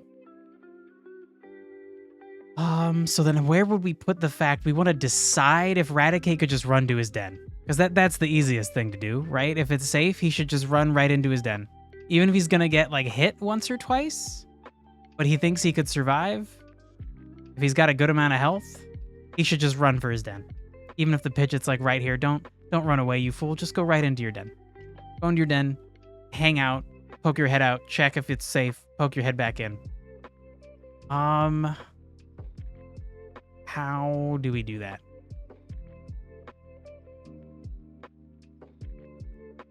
So this is a sequence. It wants to go through everything. First, it's going to be like, hey, is there a threat? If no, then the sequence fails. We go on to other things. That's fine. If yes, then we need to see if we should do a den run. And then... okay, if that's a no, then this whole thing fails, and so then this can't be in here.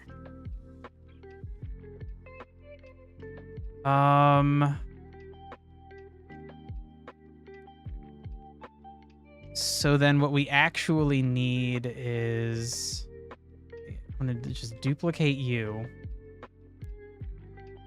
So I think this is going to be like a run selector. The run selector just wants to achieve one thing. One kind of running. It doesn't care what kind of running happens. It's happy as long as Raticate does something. Raticate's only here because he needs to run. Either run the fuck away or run to your den. Either of those makes this happy, which makes this happy. And that would be the goal. Okay.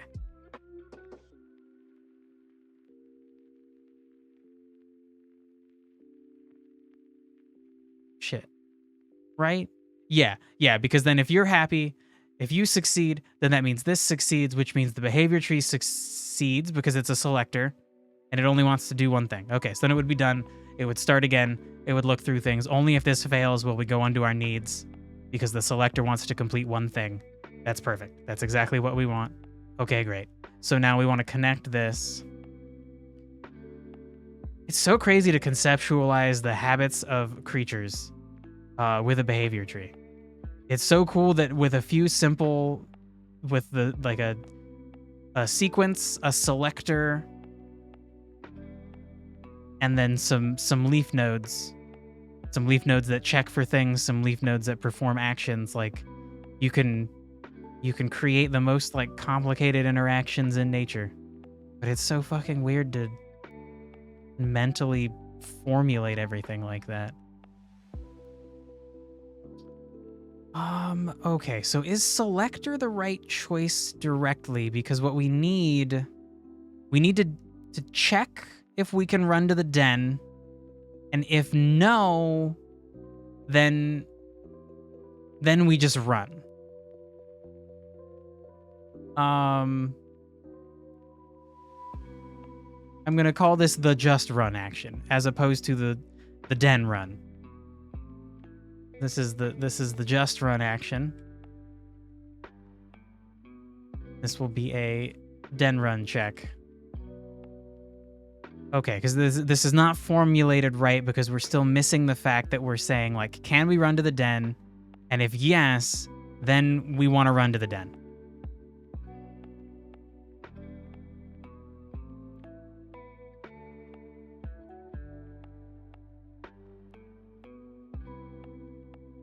But what happens if we just put that here? This seems wrong. I think this is wrong. Because we need the selector. The selector just wants one thing to succeed.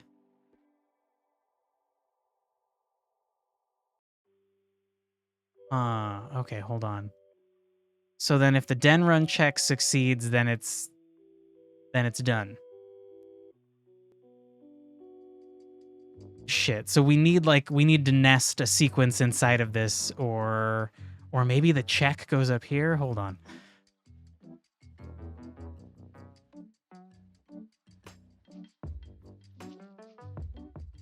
How would this work? There's a threat, you check for the threat, then you're going to decide what kind of running to do.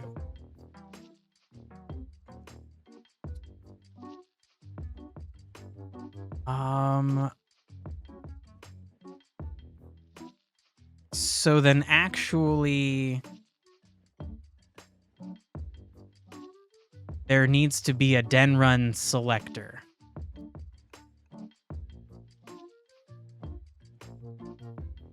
Damn it, this is so fucking confusing. But it's not.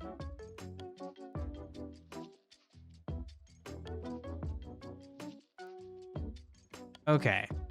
So how would this go? Check for a threat.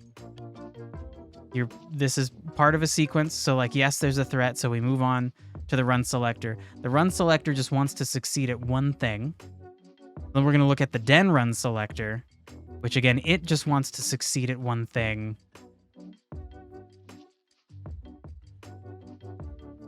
So you should be a sequence. Hold on.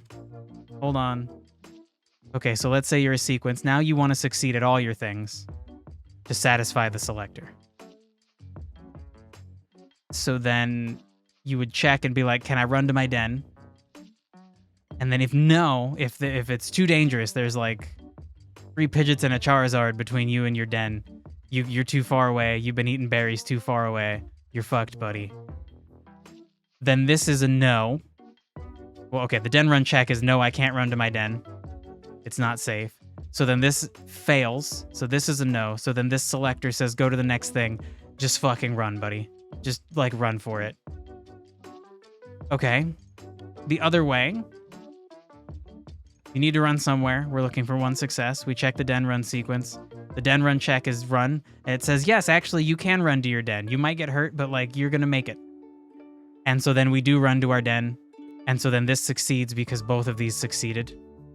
Which means the selector succeeds, which means we're done here. And that makes sense because the threat is dealt with. Eradicate ran. Okay.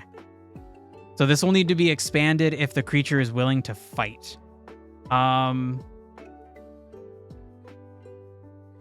does seem like a valuable thing to do, but maybe we just wait until we're moving on to the next creature. Because like that's the plan, is get Eradicate like mostly done. And then God, honestly, maybe we work on like camera controls and stuff for a few streams, but then get right back into more behavior trees with a new creature. Probably a creature that can hunt Eradicate, so we can start seeing that interaction. Yeah, I think we wait. We have Eradicate be a little scaredy cat runaway creature that just always runs. This is how it'll run away. I was about to say I don't know how to test this without another creature, but the player is a threat. So we can start setting this up with the idea of Eradicate running away from the player. Still a bit of a problem in that we need to figure out how to use nav meshes. So, okay, that seems like maybe that's going to be what we do next. And then let's put text on this that just says threat. Now, I don't want you there though. Can you be? That's that now. Miro, you're not doing that. You're telling me you're putting it above the line. It's right in the middle of the line, you fucking chud. Fuck.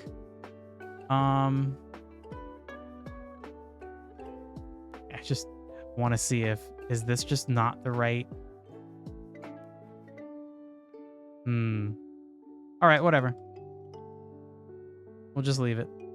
I want to make that plural. Rets. All right. That's really fucking annoying. Nothing I am willing to do about it right now. Okay. Is there anything else that I would add? I don't think so. We could have Radicate bathe itself. If he doesn't have anything else to do, he could like get a little like sand bath, like roll around in the sand like chinchillas do. That's cute. Or he could like walk over to the water and roll around. I think maybe that's a later thing. Less functional aspect of the simulation. Okay. Okay. Now... Shit, so... Did I just, like, get distracted completely from this? Why did I decide to bail on this? Oh my god, I'm having a serious ADHD moment. So... Well, I guess because we need the nav mesh also. Okay, so right, no matter what I do, I need to figure out how nav meshes work. So... That's probably, yeah, we got like 2 hours. Let's do that shit. So currently, there's a way to automatically make a nav mesh. And as you can maybe see, it has almost worked. Like up here, everything that's visible is working pretty nicely. If I hooked this in right, like you take the navigation region and you make it a child of whoever needs to use it, I believe. So we would give this to Radicate. So he'll have his own little navigation region. He'll understand like, oh, I can walk on these highlighted spaces and I can't walk on the spaces that are not highlighted. Which is good because that's actually true. He would collide with these things. So it's good that he doesn't think he can walk on them because he fucking can't. You can change... I should be able to do it right now. You can change, like, the radius of the navigation, like, plane. Will that update? Oh, I think we might have to, like, rebake it. So... If you, in general, it's recommended that it's, like, at least the one video I saw was, like, half of the pixel... If your game has pixel tiles, half of that size is what you want. And so then when you click bake, it decides like, okay, your tiles are this big. And so then that means that if there's a part of that tile somebody can't walk on, then they should avoid that area by a little bit more than that tile. Because like half of their body will get stuck on it otherwise. So that determines like the size of these little pinch points, essentially. It looks like the only thing that's weird is like this geometry right here is a little bit strange. And I think I'm gonna have to just manually make my own nav mesh because when you build a tile map, you can only make an automated nav mesh with the base layer. And so what that ends up meaning is if you built your tile map like I did, which has boy, it's got like 9 layers to it. 8. It's got 8 layers. What I had to do to get this to kind of work was copy the stuff on a higher layer, like the mountains, and then paste them onto the lower layer. And then it still looks the same because the mountains on the higher layer just cover up the mountain duplicate that you just pasted right beneath it. But it's a giant pain in the butt to do that. Maybe designing maps ahead of like from going forward, I could potentially do that. But it's a giant pain in the butt to do that. Maybe designing maps ahead of like from going forward, I could potentially do that. Maybe designing maps ahead of like from going forward, I could potentially do that. Maybe designing maps ahead of like from going forward, I could potentially do that. the tutorial I watched was like, yeah, you can solve this by just having like a kind of generic block that you put below things on the lowest level. But that is a lot of work for every extra single object. But alternatively, it is a lot of work if you move or change things to completely redraw. Like there are tools to essentially manually draw all of these paths. And like both of those options sound like fucking garbage. But you know, it is what it is. So I want to try and just, even though this region's kind of broken, kind of want to try and plugging it in. So let me find that situation, that fucking tutorial I had watched. Godot 4 probably navigation agent, because it's not really the plane that is valuable, it's the fact that you can make something navigate that plane. But we specifically want 2D. There are some cool things about 3D that don't work in 2D. Most of 2D works exactly the same. I think this is one tutorial I watched. Yeah. This guy's name, Abra. He's like a cute little... I don't know. Is he like a strawberry? Oh, I'm blocking him. Here, hold on. There we go. I don't know. He's just like a cute little PNG tuber guy. His tutorial is super simple. But maybe we can utilize it. But actually, I'm thinking this is going to be a bad example. I think actually I need to just like clear the navigation polygon and then draw my own. Because what I want to be able to do is, oh no, what am I? I'm moving the navigation polygon. Okay, that's not what I want to do. I want to be able to like take the bush. Why navigation polygon? Why do you insist on me moving you? I want to move the bush. Is that not allowed? Can I just move the bush? You're still here. You're just playing with regex, trying to process a 1,000-page PDF book to Markdown.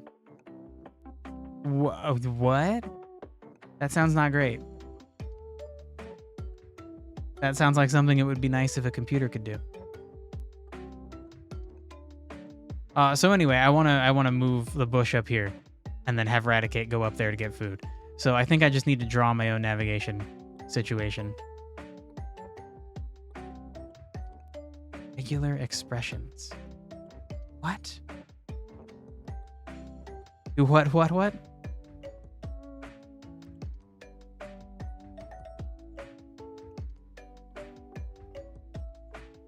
Okay, let's draw this region.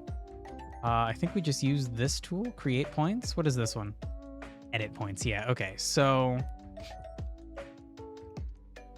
an important thing, and I guess I can just demonstrate this really quickly. So, you can draw areas, right?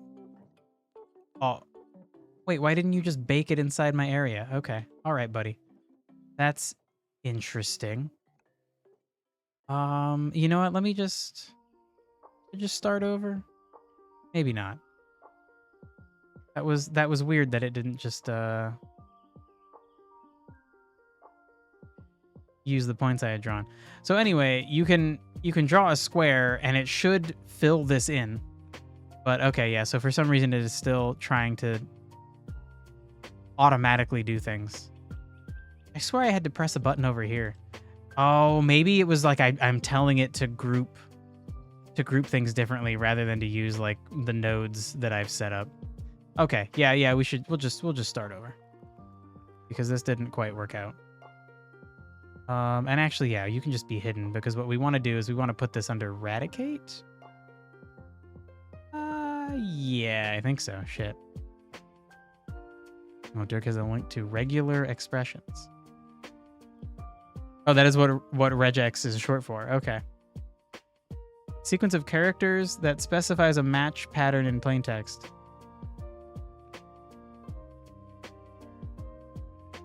Hold on. Quick detour.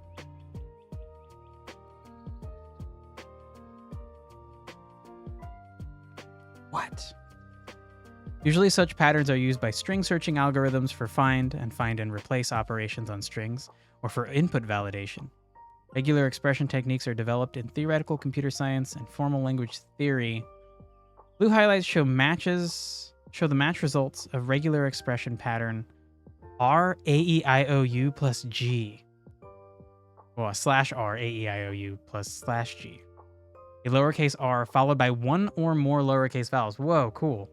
Okay, so that's why it's highlighting all of those different things. They are all an R plus, or an R followed by vowels. Weird, cool. What the fuck? Huh. Okay.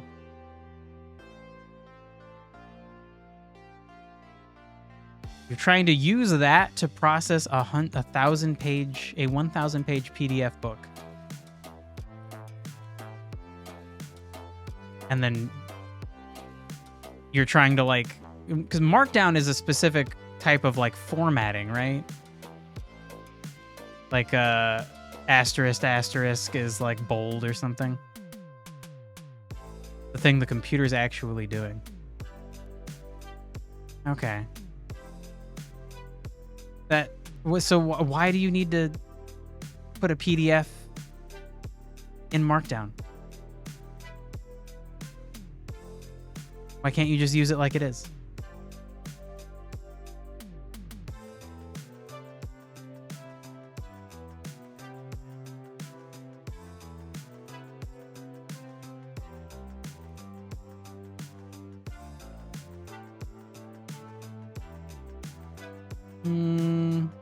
All right. Maybe we just watch this guy's video. Let's pause music for a second. Go full screen. You guys asked, and I am delivering. We got Navigation volume, yeah. In 2D. So let's get started. We're gonna need a navigation region 2D. It's right here, and right after that, you're gonna create a navigation polygon.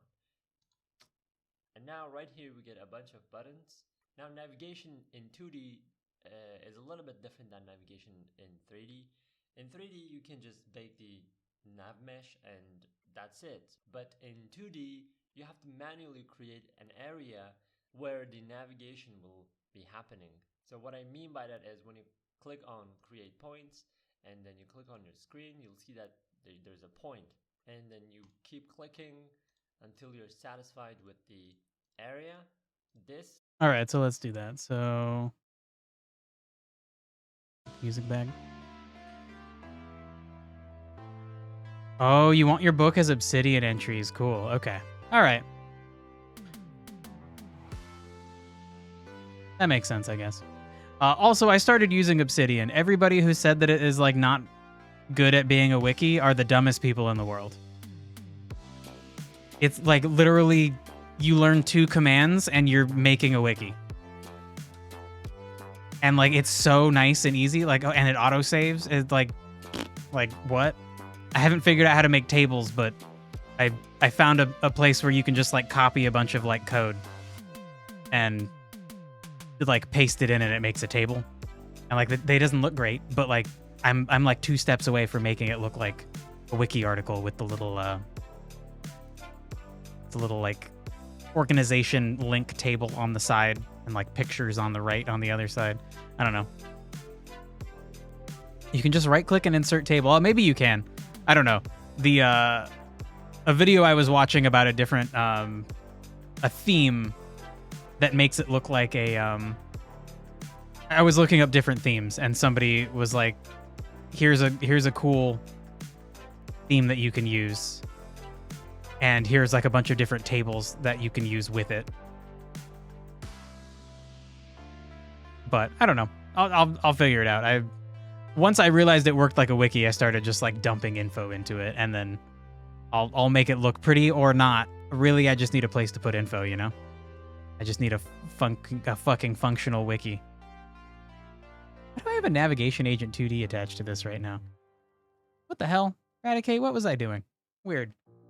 Okay, well, we need a, what do we need? Navigation region 2D inside of Radicate. So let's do that.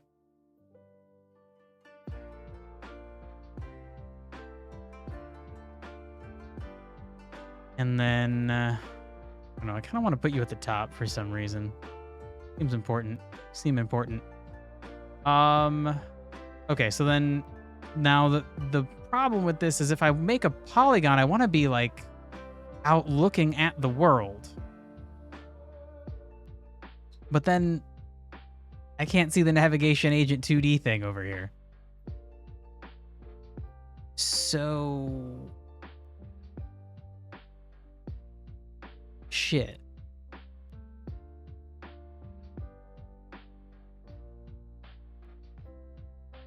Does that mean I should just move this? Like what if I just cut you? And then paste you out here. I don't want you to be a child of that thing. Don't do that. And then we'll draw you here and then move you under Radicate. Let's see if that works. Ooh, okay, hold on. I've got a good way to test it. Oh. Shit. Not yet. No, not yet. Yeah, not yet. What I want to do is I want to put Radicate down here. And then I'm going to make him a really weird shape to walk through.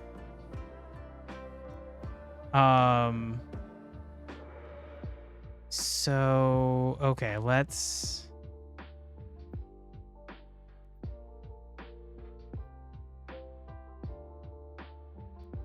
see, how do I do this? What? Like, yeah. Okay, we'll make him to get to his food. Let's make him walk this really weird shape.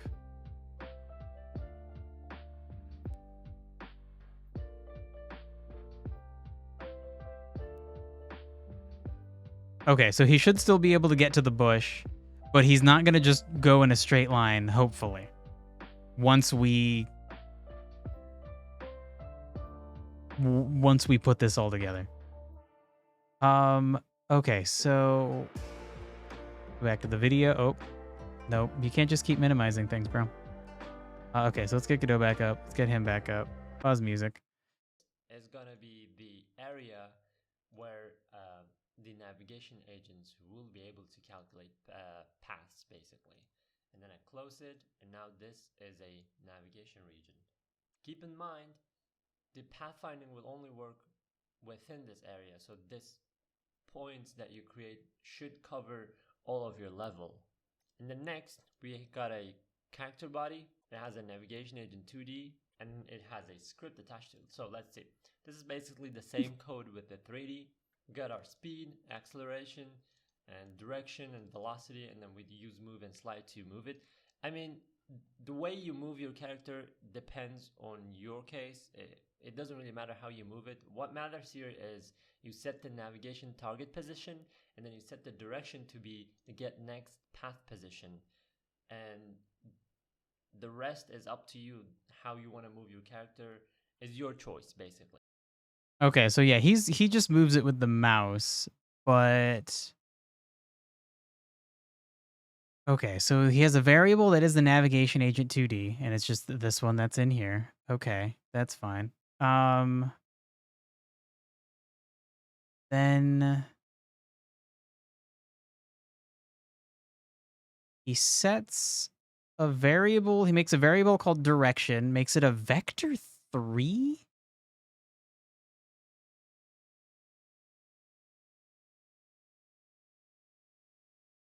Now, a vector 3 is just like a vector with 3 aspects to it. So maybe it's maybe it's not directions in 3D space. Maybe it's like 2 of the values are a direction and 1 is like a magnitude or something. I don't know. Okay, we'll keep going. So the navigation's target position is his global mouse position. Okay, so that's the thing. He's making it so that the navigation agent is always trying to target wherever he's clicking. So then what we would want the navigation agent to do is to target where we want to send Radicate. So it would target his food or his den or whatever. Okay.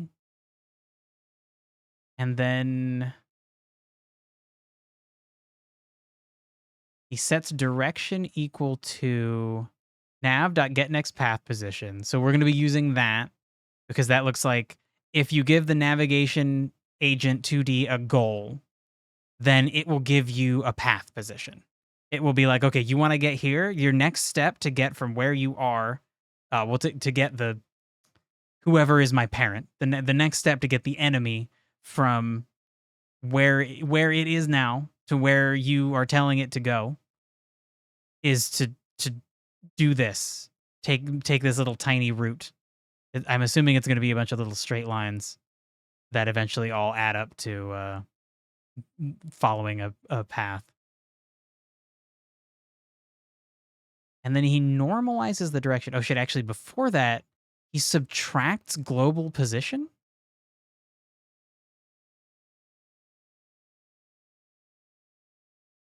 Why would you need to do that? And why are you in a vector 3? Wouldn't you just need to be a vector 2? Isn't your global position just like x comma y? Oh, motherfucker. Okay, well, that's confusing. We got more tutorials to watch, so it should be fine. But I'm still confused. So for some reason, he's subtracting off the like global position of the enemy. And I don't like, maybe that's giving him the relative position that he needs to move. And then he's normalizing it. Don't know why he would need to normalize it. Oh, because then he's setting his velocity equal to a linear interpolation of that normalized direction times speed. Okay. Okay, that sort of makes sense. I still don't get why it's a vector 3. But all right. So I set the target position to be my mouse position, and again for the direction we set it to be the get next path position. Now I'm going to go back to my navigation agent 2 and make sure that I have enabled debug so that we can see the path. And now when I start my game, as you guys can see, this character body is following my mouse and it's calculating the path within the area.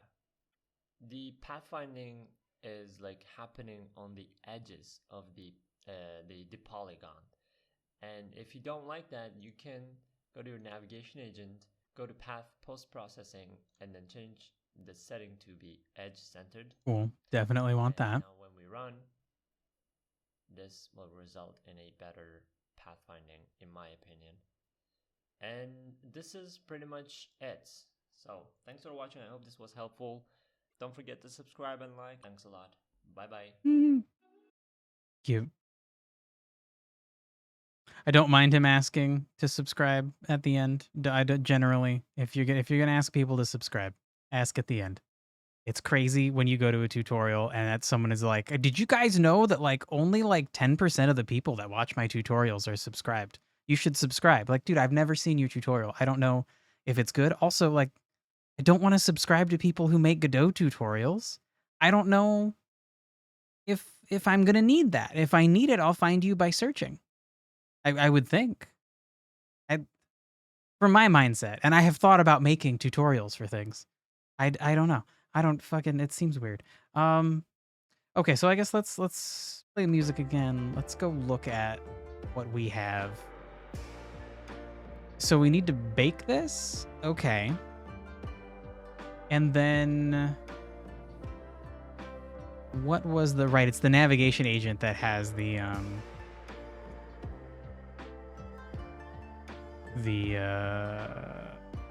path post-processing. Okay, so we would do edge-centered.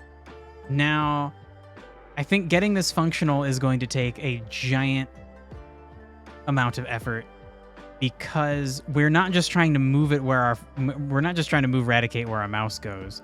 We're trying to incorporate this. Shoot, and then actually, I guess I want to cut this. Oh, actually, no, I guess. Hold on. Undo that. We could just make it a child of Eradicate right here, and it. Oh, will that be okay? Because then it's not actually over here.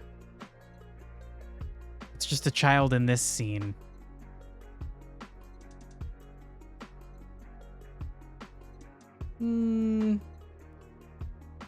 Let's actually put it inside Eradicate. Okay. Cool. So now we can at least see it. So we need this to interact with our behavior tree. Hey, TKJ. Did I know British kids who watched American accent YouTubers gain their accents, but then their accents went back to normal? Yeah, that makes sense. You speak like the people that are around you. It's just like a subconscious thing. People who are like Southern and then they move to the North and lose their Southern accent. Like if their friends come to visit from the South, like they'll start speaking that way again. Or if they go visit in the South, they'll start speaking like a Southerner again. It's like a fluid thing, at least to an extent, right? Like, I would probably not develop an Indian accent if I, as an adult, went and lived in India. But yeah, that shit's super interesting.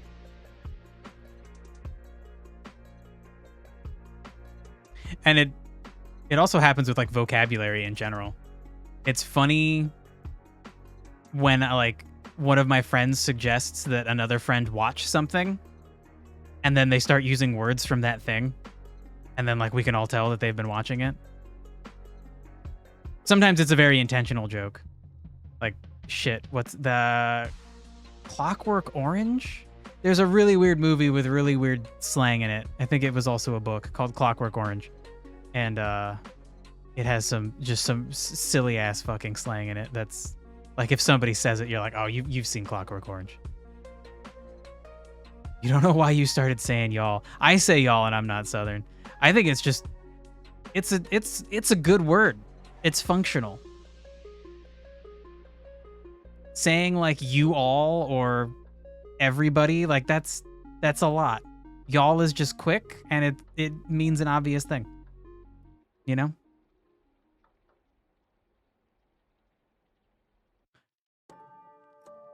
It never stopped. Marketing a drink. Wait, what?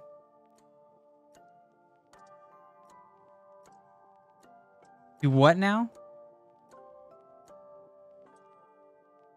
Marketing a drink as a functional beverage.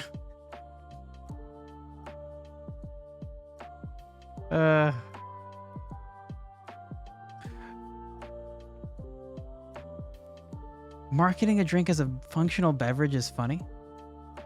Is it? What? This is taking a weird turn. I don't know what we're doing now. Because they could be wrong. Yeah, they don't. I don't think advertisers care if they're wrong. That's my hot take.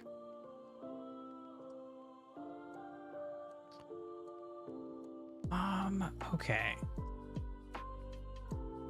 So hold on. Let me go back to that video. All right, you got. Quiet, Mr. Abra. Okay, so the section with his actual code. So the things we're working with, I'm going to open the Eradicate script and just write them down as comments.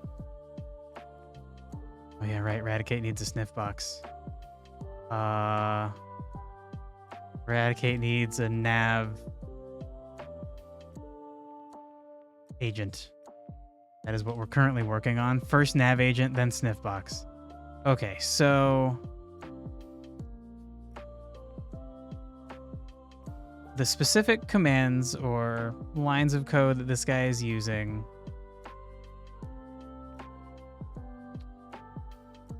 So first of all, he brings in the navigation agent as a variable. Well, that's probably a good idea to do. I'm gonna move this over so I can just read it real quick. Oh, actually, hold on. Let me put it other side. Okay, so we want to do is on ready. We have a variable navigation. Or navigation agent 2D. It's capitalized, yeah. And then that is equal to. Hold on. We can just. Shut up, Godot. 1 second. We can just drag that in there. There we go. All right. Someone at the advertising taste group. I don't think this is a functional beverage. The marketing team puts functional in the bottle. Is it functional now? Yeah, I don't. You know, I feel like they would come up with a spin before putting it on the bottle, right? They'd be like, it's functional because this. I feel like marketing teams are very like, they don't just do things. They do mental gymnastics first to justify it, and then they do it, you know? Okay, so we have the navigation agent. We have access to it, and so then as notes I want to add. Seen Bad Lemonade just to have functional drink labeled on there. Yeah, but you don't know what the marketing people were doing. So you don't know if that's what happened or not. They probably have some dumb reason they think they should label it functional. Maybe it's a good reason. Maybe it's not. It's probably not. Most marketing seems like it's kind of useless.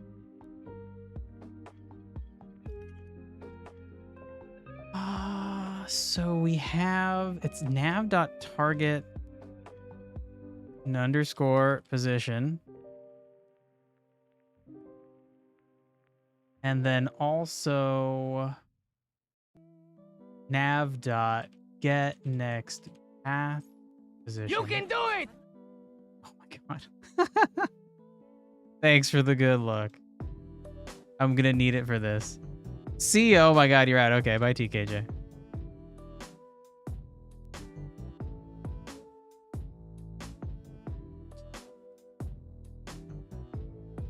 Okay. So he also normalizes the direction and then like does some linear interpolation with the velocity. Don't know if we need to do that. We might. Okay, bringing this back over. I kind of want to just tinker with these two functions. So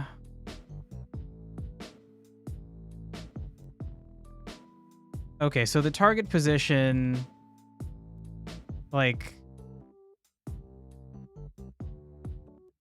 this is the berry bush, right? And then the nav get next path position,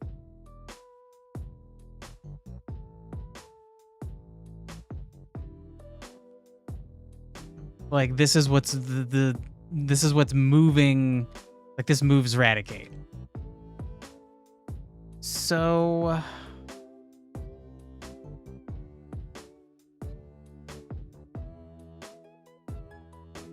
dang, what is a good way to tinker with this? This is scary, but I almost want to just like take out all of Radicate's like code.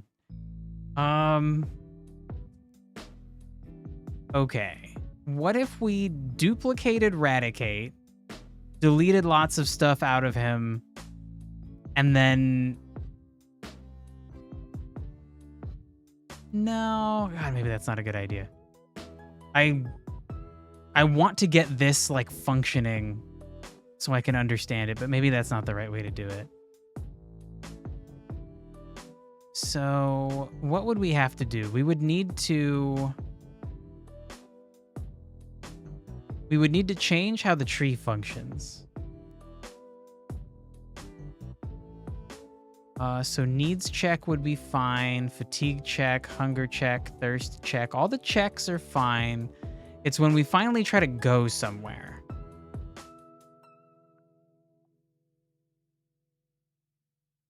And checking if you're in range of something, that's not a big deal.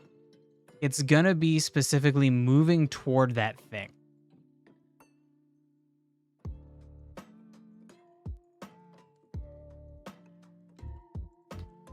So right now, we just literally just move toward it. But instead, we would need to change what we're doing and move along the navigation path. So I guess we'll prepare to do that. I think the first thing I want to do is we're going to adjust the global timer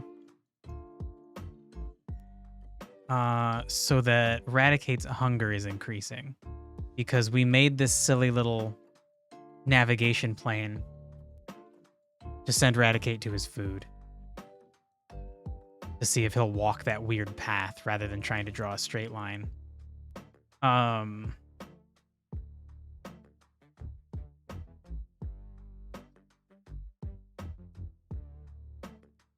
so then, and what's going to happen? He does a check, he does another check. We're skipping the at best food source thing for now. When he goes to his best food source,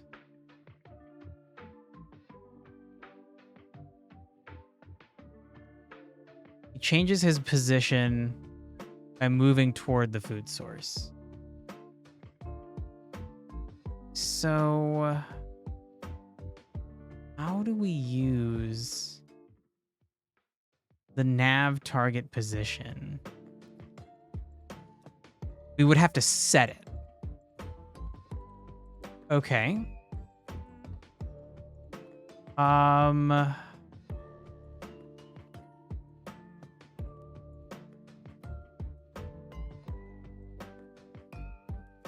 Okay.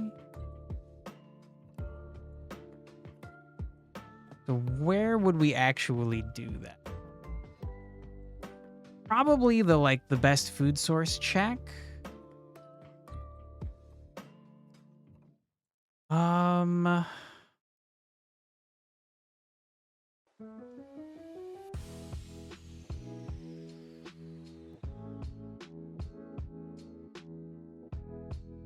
And that is a function in here that we're going to change later, but right now it just gives us our food. So then eventually it's going to be calculating and then setting the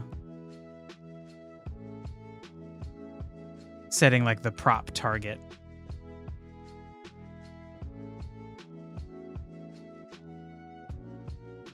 The current prop.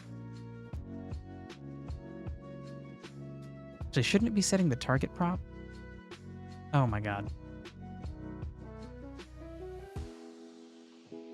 So anyway, though, for now, whether or not that's correct, I know it functions the way it is now, so I'm not going to worry about that being correct. But maybe in that function, we just set the navigation target.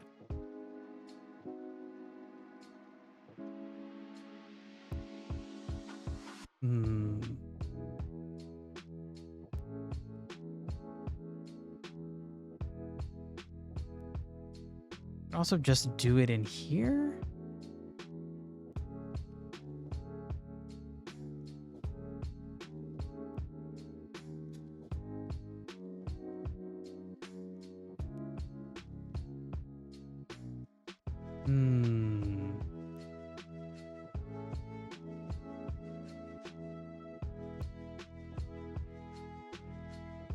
Okay, so I guess now a thing that's confusing me is that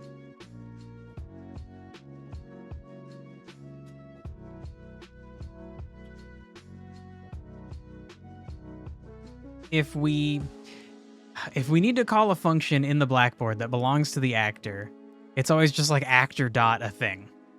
But this has a problem because this is already like nav dot. So it would be like actor dot nav dot target position. So I think we should, to avoid that being weird, we should just do it in here. We'll just do this inside Radicate's script. Nav dot target position. So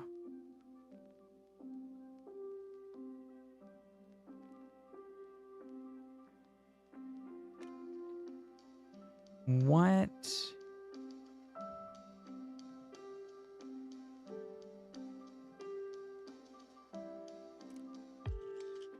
What would we actually be doing? Like setting it?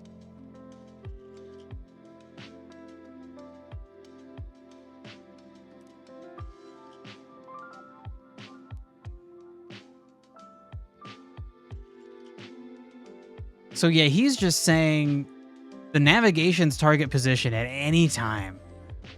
Updated every frame. It's just where my mouse is. Fuck.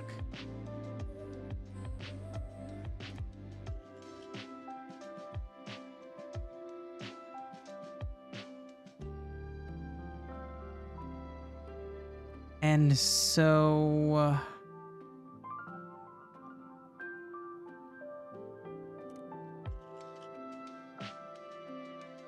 shit. So we can't just like say that it's gonna equal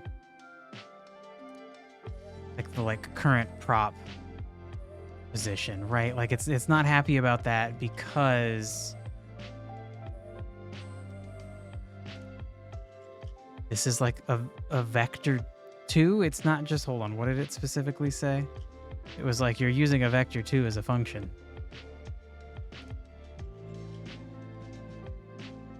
Name target position called as a function, but it is a vector 2.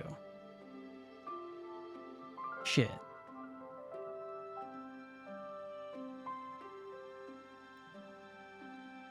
I can't do like, can I like set?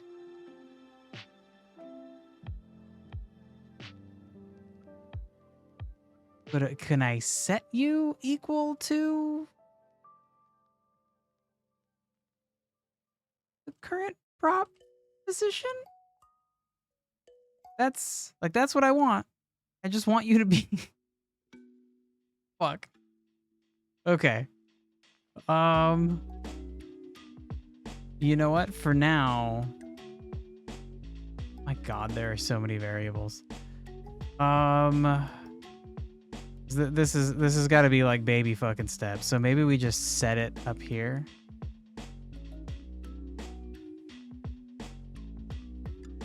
Shit.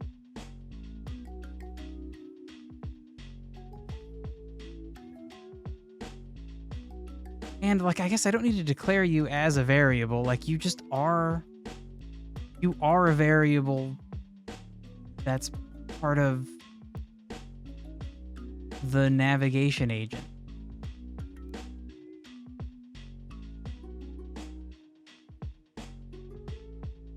Shit. All right, I need to watch more fucking tutorials. I don't get how to use you. Okay. All right.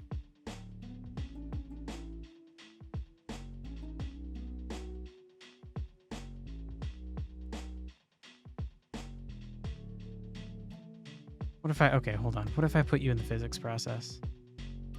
Where is that?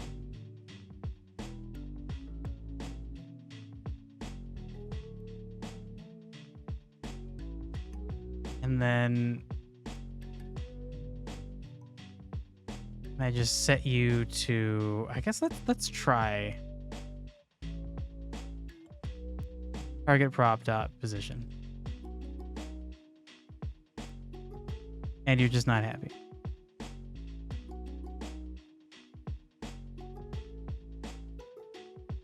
We're at 26, 29. Okay, that is the thing I'm setting this equal to. Only identifier attribute access and subscription access can be used as target assignment.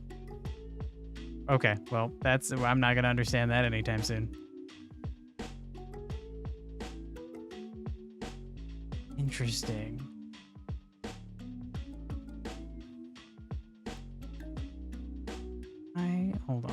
just like click you. What the fuck are you? Target position, you're a vector 2.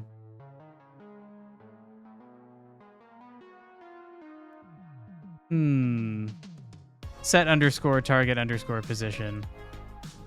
It's not a period. Crap. Okay.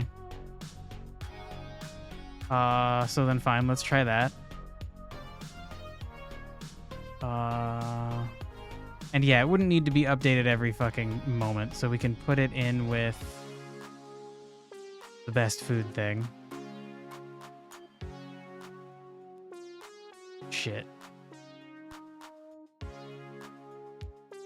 So it should be nav dot set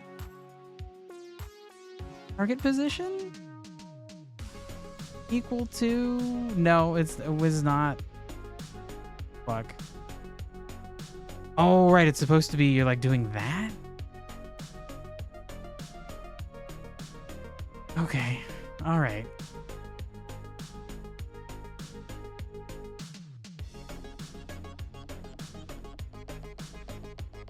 It's supposed to be a vector 2. So target prop? Not position? Okay.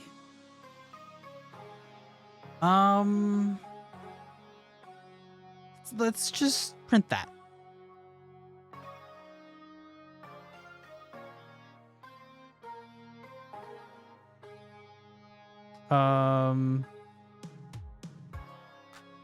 Sure.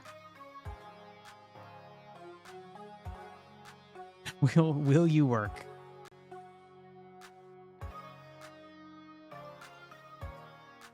You're gaining hunger. Okay, you did go to your food. Did you print? Right, you printed the bush info.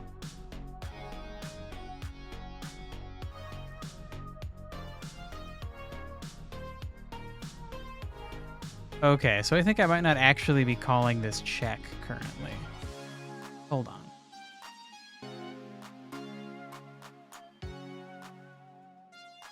Is at best food. Am I not actually running that and we're just returning a value instead of doing a fucking calculation? I thought that's how we had it set up.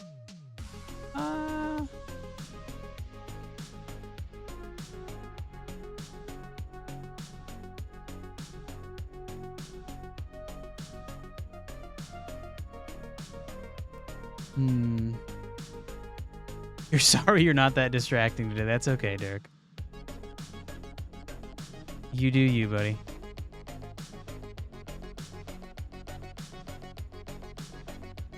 So we are calling get best food, not is at best food. Shit. We're calling get best food. Do I ever call is at best food? I do. Okay. So are we printing a success for H?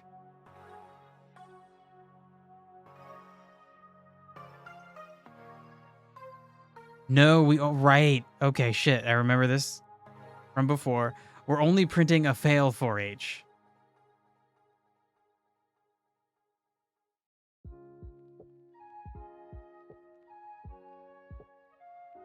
And that's because when this happens, we don't have a current prop. So this fails.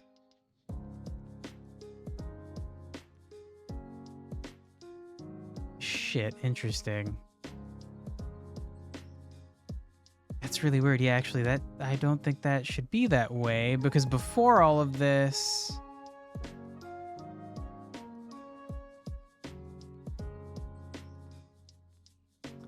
Oh, no, because the current prop is the prop we are currently at. So, right, we're not at one when this happens. We have our target, but we don't have a thing we're at. That's correct. That means we should go to that thing.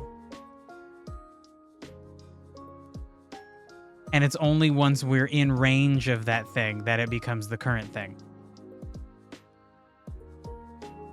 Okay. So that means I've already screwed up Oh no, I am trying to print target prop. Okay. But we're only running this.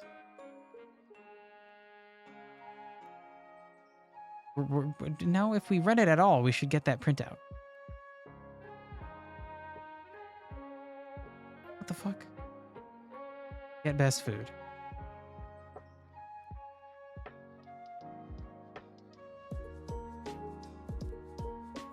That should be run like right here. Its target is the best food. So that should be running that function. Shit. Nope, but I didn't put it in that. I put it in is at best food. Oh my god. Okay. So is at best food will only happen if we get a success for H as well. But we are not.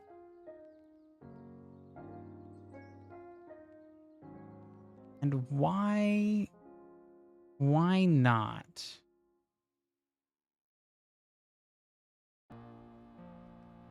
Why does this not actually go off?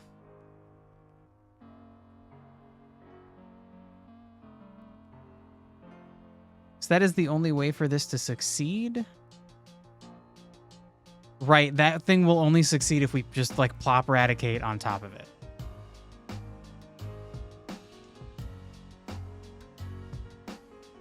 Shit. Okay.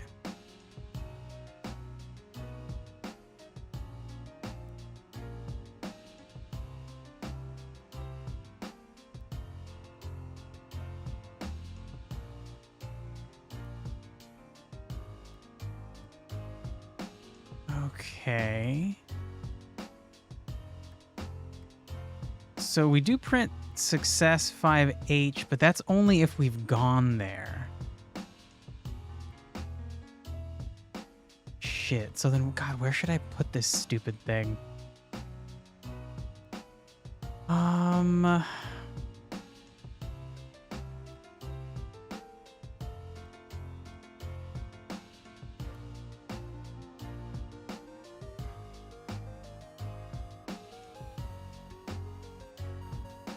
I guess right here where we're getting the best food. So it should be an actor get best food, not is at best food. Okay, let's try that. Get best food, right? Because that's where we're calculating what the best food is. Why are you mad? Okay, great, you're not mad. Oh my god. The delay on when you fix a problem and it's like, I'm still fucking mad. But really, you fixed it is frightening. Or a fucking scrub. Okay, so let's just fucking print the props position, my bro. Just do that.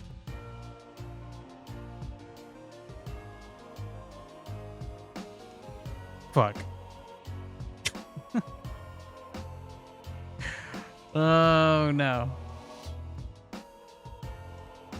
Invalid get index position. Does target prop not have a position at this moment in time?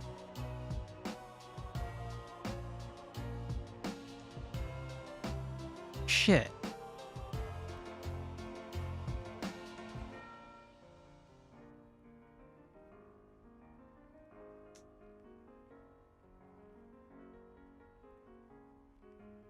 Do we not have a target prop?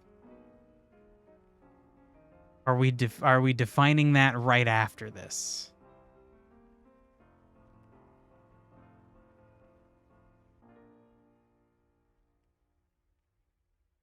Hold on. Okay, I'm going to copy this whole thing, but then I'm going to take out this line. Actually, no, this line was also going to be a problem because it refers to the same exact thing. So just not have a target prop at this point. When do we actually define a target prop? At the top, we just define a target prop as being anything in the class prop, but we don't actually set it equal to something. It's going to be like an empty value. A nil value, not a null value. Oh my god, I watched a video about the difference between those two things. They're very different things. Don't remember the specifics right now when it matters. Okay, when do you get... No, shit, it's not target position. Shit. When do you have a target prop? Oh, actually, shit, wait, then did I just fill that out wrong?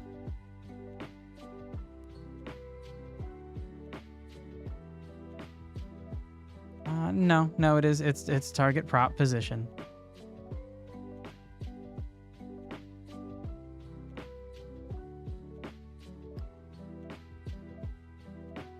Okay, so nowhere in here, but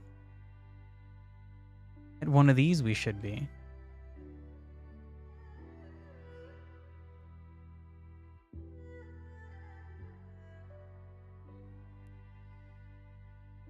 Okay, the at best food check is doing it.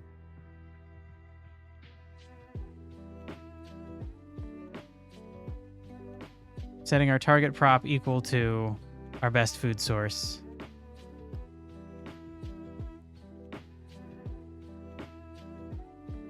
Get best food.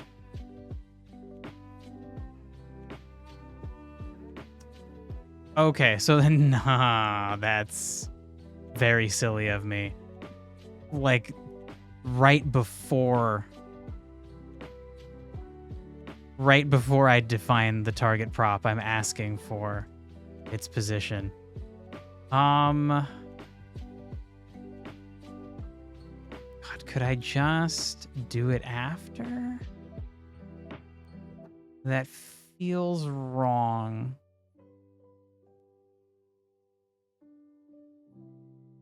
It feels like this is still gonna fail. Because it's all happening very close together. But like, technically now it might be okay. Because first the Blackboard function is calling this up. And is like, hey, I need a target food. I would like to set it to whatever this function is targeting. So like it's going to be like, okay, I'm targeting this current food, which is currently just what we said at the beginning. This, but eventually this will actually be running a quick calculation to determine the best food source and not always just returning this one specific berry bush. And so then at that point we would have a target. But I don't know if this can run like right after it. Literally the next line will break the code unless it's already been given a target. Okay. We didn't crash. Did we print the value?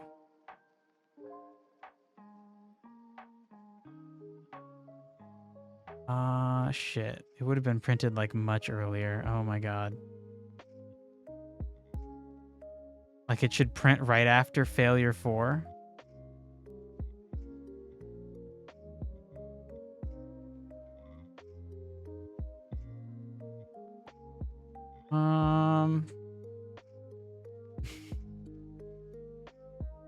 Print test and then also target prop position. Okay, let me double check that, because if you're it's get best food is where this is happening.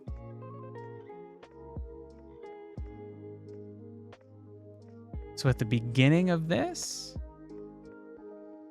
is when it should happen. It should happen right before 4H, success or fail.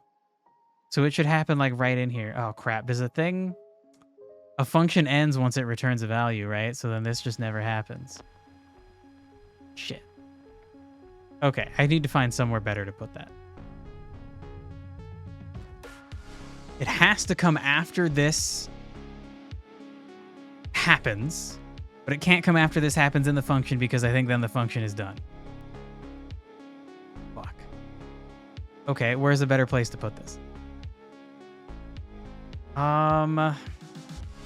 Could we just put it in here?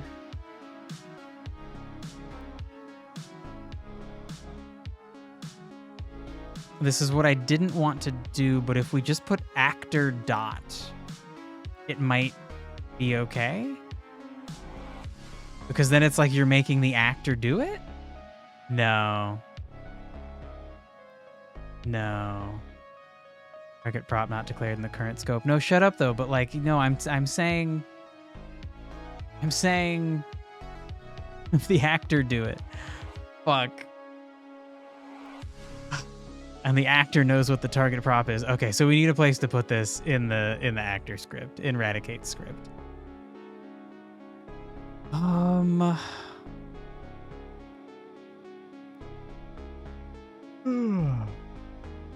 So then what is run next?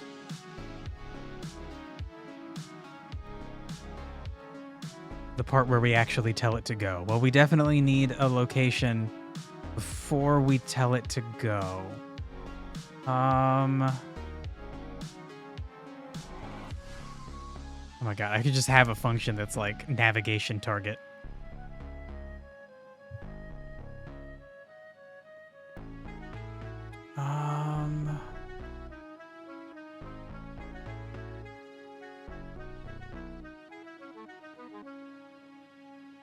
Shit, interesting. These are both doing get best food?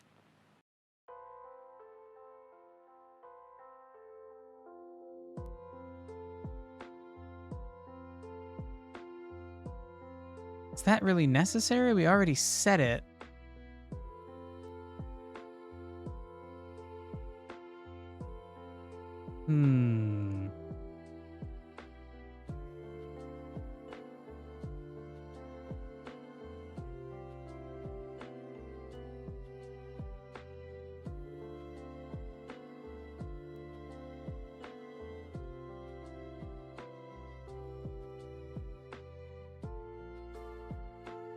Then we're running in range.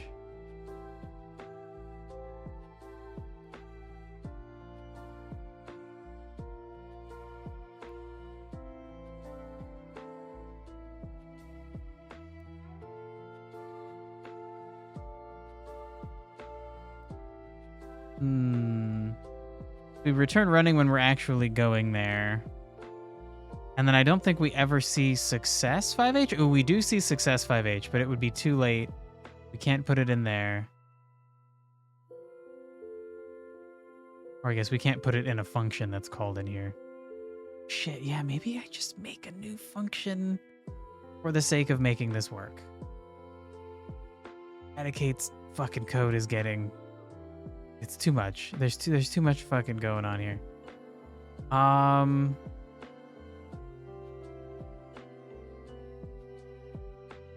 God, that's so annoying. Like, getting the best food source should be the place that I can be like, here, this is your navigation target.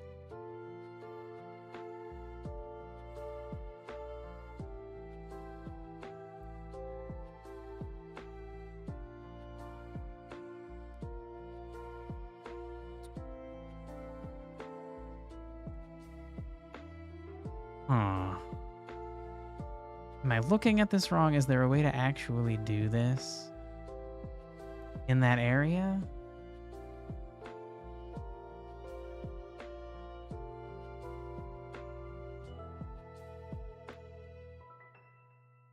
Damn, all I'm trying to do is set the navigation target position equal to the berry bush's position. Really, I want it to set it to Radicate's designated best food source. That's supposed to be happening here. Fuck. But if I put it before the final return, then it won't give me what I want. Signals. You think I need to use a signal for this?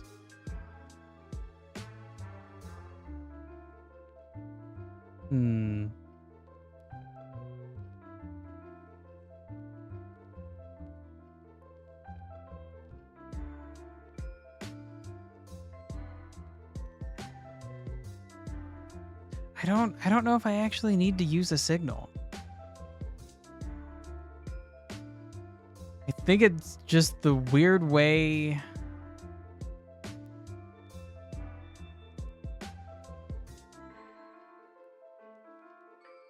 The way that I'm trying to use this with the behavior tree is weird. Or at least I haven't seen an example. I think maybe I need to just put it in this behavior tree script and figure out how to make the address correct. I think the problem is I'm not addressing the navigation mesh correctly. Because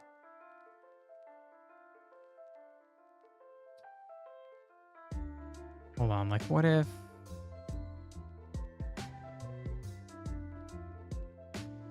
because if I drag this or if I drag this, it has this like crazy the like file structure going back. Oh, hold on. Wait, I didn't. That was weird. Okay. So, God, I feel like there's a way to just refer back to it, and I don't understand how to. Like, I just want Radicate to run this.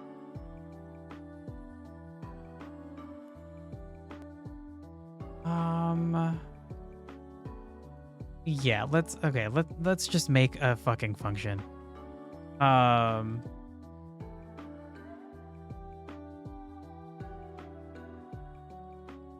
So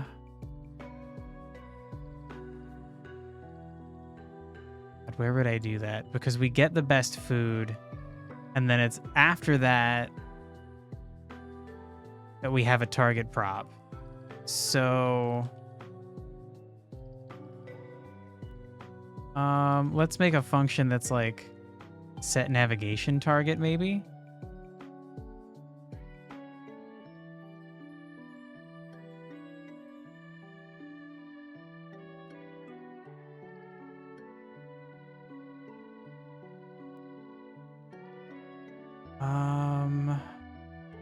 And then we'll just do this in there in Radicate. Actually, wait, hold on. What I'm gonna do quick is copy all that together. So we're just gonna tell him to set a navigation target.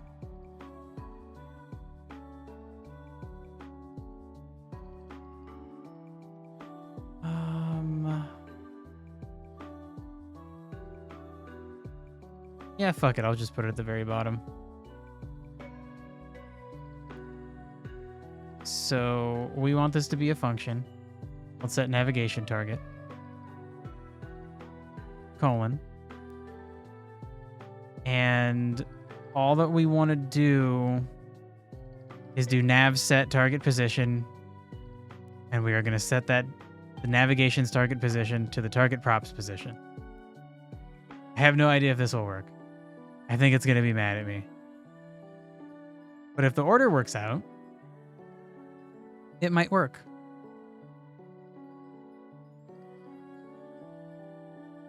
Okay, so what we need to see is, did we get the test print? Great. Okay, cool. So no signal needed. I just needed to put this, I needed this function or this line of code to be part of a function that is in the actor script. And if I knew how to address this properly, I probably don't actually need to do that. I just don't know how to address it properly when it's buried all the way inside of a behavior tree. So instead, I guess this is what we're doing. Fine. Okay, that took like an hour. So now what the fuck? Now I have a target position. Right. And the whole point is we're doing this thing. Okay, so we now we have our berry bush as a target. Cool. But then the next thing is the actual extra confusing thing. I thought that last part was going to be simple. And actually, I guess really this note is structure this better. Can I like indent a note? Great. Because really this note is part of this note. We are working on Eradicate getting a nav agent, and that the part of that we're working on is using nav.getNextPathPosition to move our Eradicate. So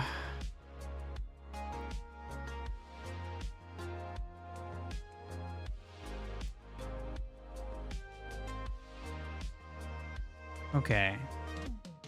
Let me go look at that guy's video again.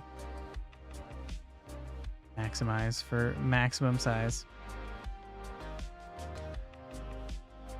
I could just add more hashtags. Yeah, sure. Indenting works too, though. I like the structure that gives. It makes it seem like it's a sub component. But yeah, I guess I could just have done like 2 hashtags to be a sub component of the 1 hashtag. I don't know. Okay, so nav.getNextPathPosition, like this just gives you the an actual XY coordinate. And that XY coordinate is probably calculated by the navigation engine. So indenting reminds you of your dentist. Weird. Is that like translation-wise a term that dentists use? Or just because it sounds like dentist?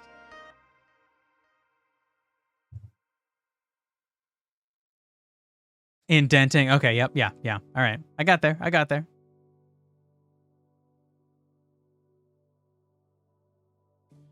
Sometimes I get you, Dirk. Sometimes. Okay, so then the thing that we need to do is we're specifically looking at food sources. So it's this thing. This thing is the problem.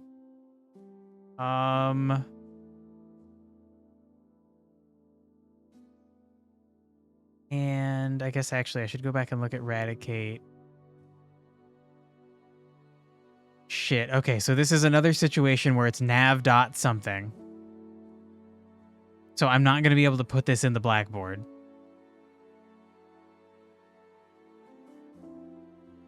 So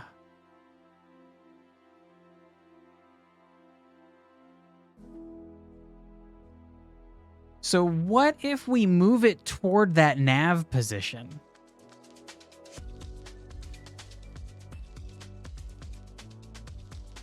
Okay, so let's think about this. So then what we want to do is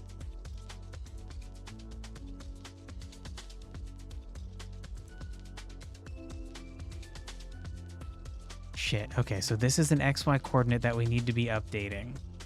Or I guess no, the nav engine is updating this regularly. How do I do this? I want you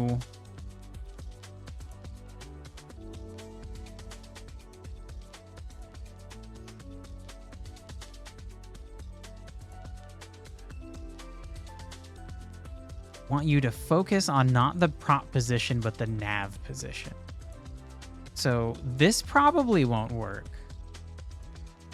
But like,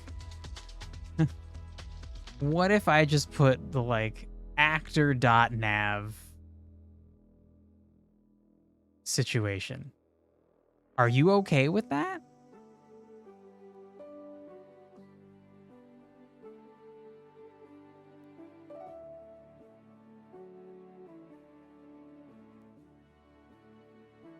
I feel like this can't possibly work. This could not possibly work.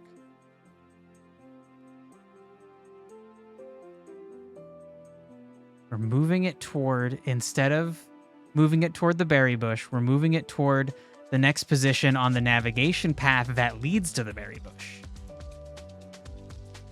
I don't know. I think it's just gonna fucking crash and burn, but let me fucking see. Oh shit! He did it! He fucking did it! Oh my god. High abstraction and pattern seeking might be a curse and a blessing at the same time. You're brain trained. Yeah, I feel like with anything you can go too far with it, right? To me it sounds like a fucking dream if somebody like came to me and was like, "Look, I will pay for all of your expenses within reason." And you just like fucking go for high abstraction and pattern seeking all you want. That would be fucking sweet. You cannot go too far with your legs. Okay, I thought we were talking metaphorically, like with your brain. Okay, hold on. Let's test that this actually like really worked. I want to make a more complicated. We'll just move the bush. Oh my god. Okay, this is crazy. I can't believe this actually fucking kind of worked. Okay, so we're gonna put the bush down here, and Radicate's gonna have to be like up and around. He's gonna have to go up and around.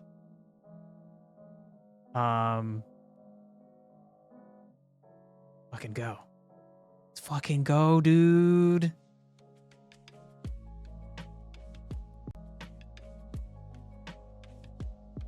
Don't let me down, Radicate. Do the little horseshoe.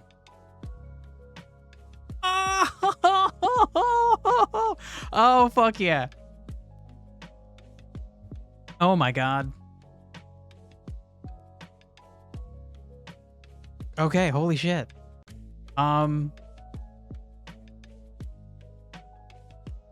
Okay, so now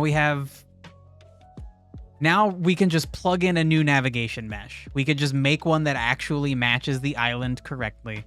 Also, I should delete no, they're good reminders because these are the objects I picked out that I want to use as nests and dens and food sources. Shit. Okay, so now we'll just ignore them. They just won't be part of the situation. We'll just pretend they're not there. Nobody needs to know. I'm sure a few people have watched my YouTube videos and been like, why is that crap there? Because they probably missed the one video where I explained why it's there. If you're watching this now and that's answered your question, congratulations. You now know a little bit about the method to my madness. Okay, well fuck, what do I do now?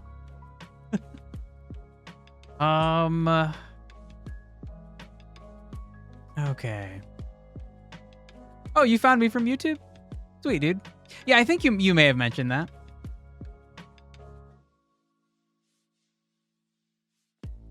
Can I just use the whole island as a nav mesh and place a proper collision tile sheet? So, Durg, you might not have been listening, but that's okay. You can do that, but the problem is if you want to use the tile sheet, if you want to use a tile sheet and the collision on that tile sheet, you can only use one tile sheet, one layer of it. The problem is my tile sheet is like 6 layers. So what I had tried to do, and I almost did it correctly, is I tried to go into my tile set and into the tile map and take everything from the higher layers, all of my layers that are above the ground layer. I tried to take everything with collision and put a duplicate copy of it on the ground layer, and I almost got it right. Actually, shoot, I think I still have it hidden. Here's what it tried to do. It's almost correct. There's some weird issue where this isn't included. Oh my god. I think that's Durg Lover saying hi to Small Painting. Shit. So yeah, Durg, I tried to do that. I think with some tweaking it'll work. And when I build new maps in the future, I'm gonna build them with this idea in mind. For sure. But it just didn't quite work. I have these weird gashes missing, and I don't fucking know why. Clearly this seems to be the source of the problem. The pieces that are missing go back to there. I don't know, but For now, this was a good test. But yeah, that's absolutely how I should do it in the future. I should just put everything on, well, I shouldn't put everything on the ground floor because that's going to mess with collision for other aspects of the game. Because I want certain things to be able to move past certain things. Like, I want like rattatas or other small creatures to be able to go past bushes that like human-sized creatures can't. Like things like that. Or birds being able to fly over stuff. That gets complicated when trying to also have everything on the ground level. And I haven't fully thought through how to do that. I think I could do it with the way that collision layers work. Like, they're incredibly complicated. Or actually, maybe not complicated. They're very simple, and you have lots of control. And I think because of that lots of control, I can get what I want. Because there are like 16, maybe more collision layers. Oh my god, there's 32 collision layers. And then you also have collision masks, which is like, there's the layer. If something is on collision layer 1, then that means things that have a collision mask 1 will run into it. It's like the mask is what you're looking for. The layer is where you are. If that makes sense. So if you have a collision layer 1 and a collision mask 1, things with a collision mask of 1 will run into you, and also you will run into things that are on collision layer 1 because of your mask. I think that's how it works. I don't know. That's gonna take some fucking thinking through to figure out, but I don't fucking know. So shit, I don't actually know what to do next. I guess we can work on the fitness formula now.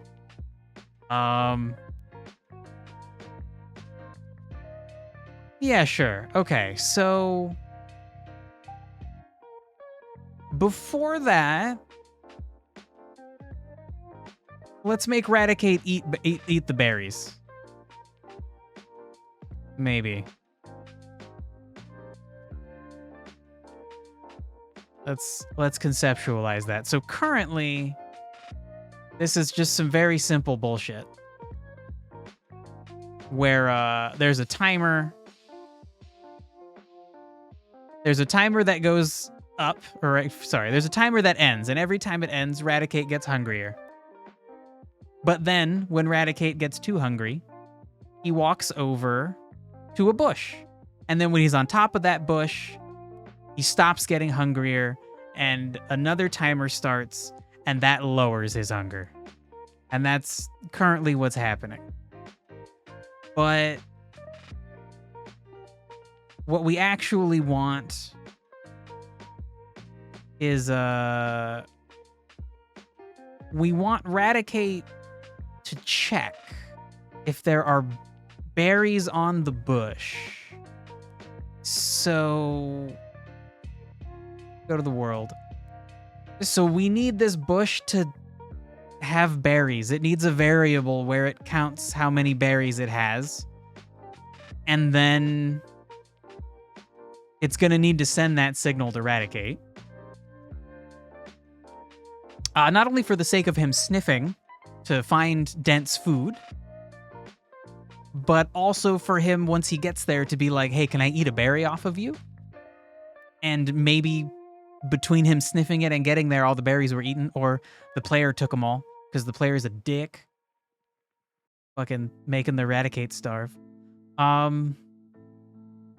Okay, so the bush. We'll start with the bush.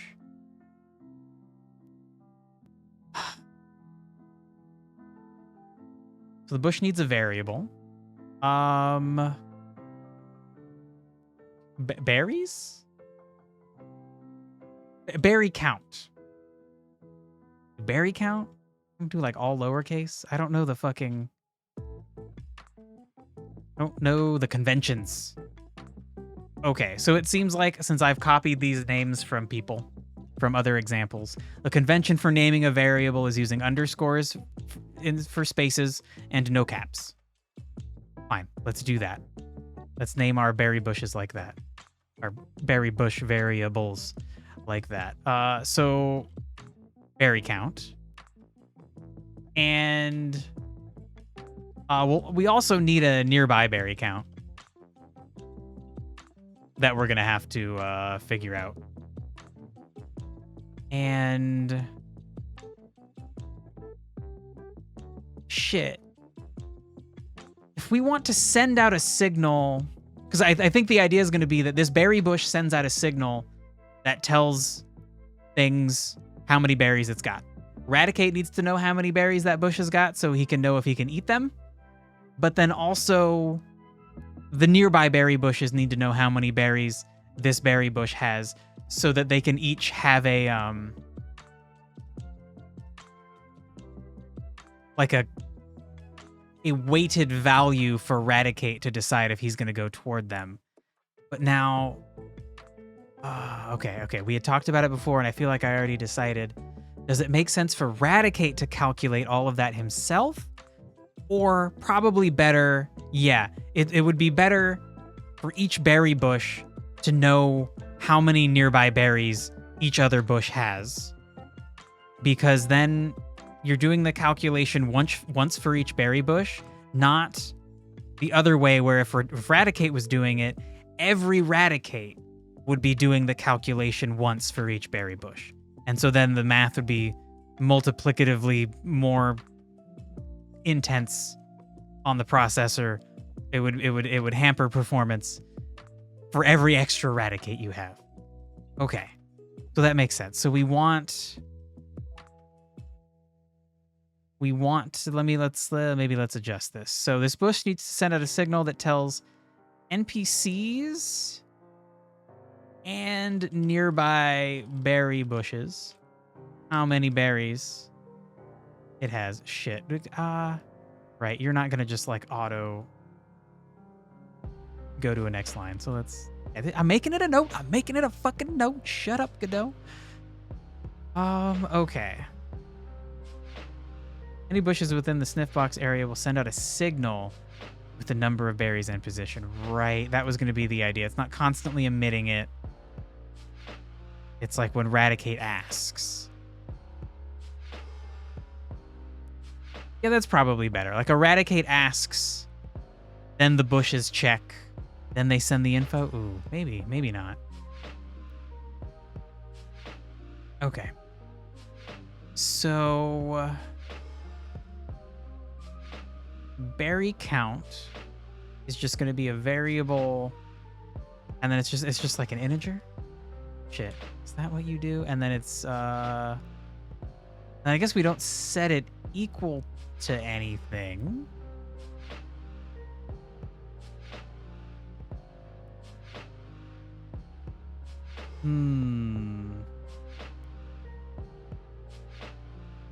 Yeah, I don't this is a bad thing I don't know that I need to look up.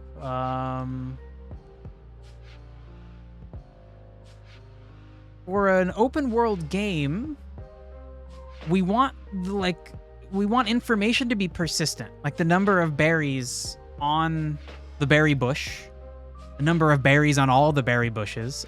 They shouldn't just reset, right? Like players would just exploit that.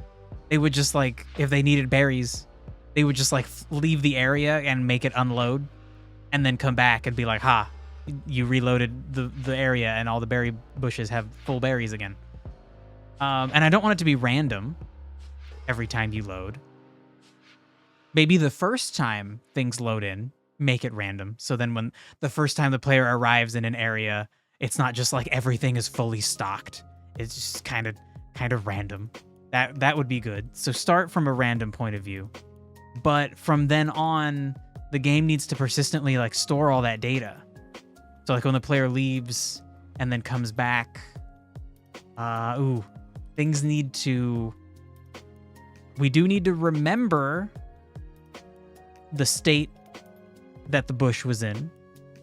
But maybe the longer the player is gone, the more that state could be varied. Like the idea being that they've been gone for weeks of in-game time, so like rats would have come and some rattatas would have eaten berries, some berries would have grown back. But either way, at the core of it is still this idea of persistence. And I don't know how to manage that, so I made a note. We'll look into that. Okay, so either way, then the berry count is just a fucking integer. Okay, and it doesn't get a fucking. It doesn't get set to anything right now.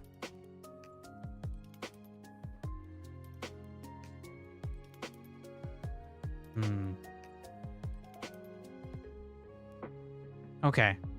And then maybe for experiments for now, we just every time we run the game, we just start it up and we randomize them.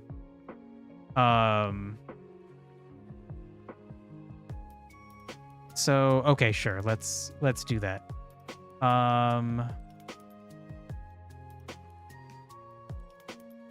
When this function readies, when this thing readies, we'll have the ready function do a thing. Shoot, fine. I'll just leave pass in there. Don't fucking. You're not returning a value. Don't get mad at me. So we just want to like set berry count. Will you autocomplete? I don't know how to do a random number. I haven't tried to do a random number in Godot.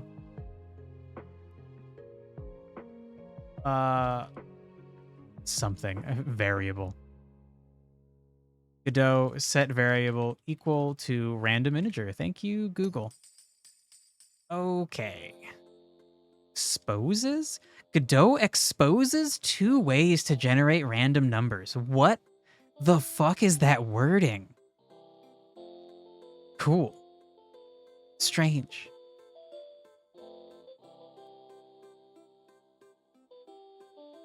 I feel like that's like when you learn that like words in German are just like, I don't know, like kindergarten is just like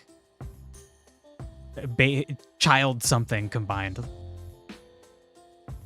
That just sounds so weird. Cool though. Okay, not relevant. The global scope methods are using the random number generator class. I don't. Do I need to go that crazy? Since Godot 4.0, the random seed is automatically set to a random value when the project starts. This means you don't need to call randomize in _ready anymore to ensure that results are random. Oh my god. Yeah, why would you? Oh my god. How is that not just always built in? Like needing random numbers seems like an important thing for games since forever. Which actually definitely is important, and also like old Nintendo games like fail at it. There's a bunch of ways to like in the original Zelda for the NES, speedrunners know how to make it so that enemies will drop bombs at certain times by doing weird fucking shit. Like, oh, when my rupee count in the tens digit is this number, and then I do this other thing, and then kill an enemy, that means I'll get a bomb. And then that's important because being able to control how many bombs you can get means you can fucking do stuff you couldn't do otherwise. And then your speedrun is less about chance, and that's how you get a fucking record. Fuck. Oh my god. I'm so scatterbrained today. Oh my fucking lord. Okay, we can still use randomize if we want a specific seed number. Generate it using a different method. Okay, so this is how you make a random seed. But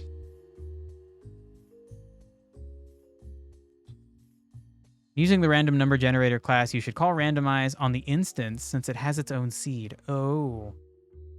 Oh, should I? Getting a random number. Let's look at the most commonly used functions and methods to generate random numbers. Sure. Yes, please. Just Randy. It's Randy. The function random number returns a number between 0 and 2 to the 32 minus 1. Since the max value is huge, you'll most likely want to use the modulo operator to bound the results between 0 and the denominator. Okay. The percent sign is the modulo operator. All right. Cool term.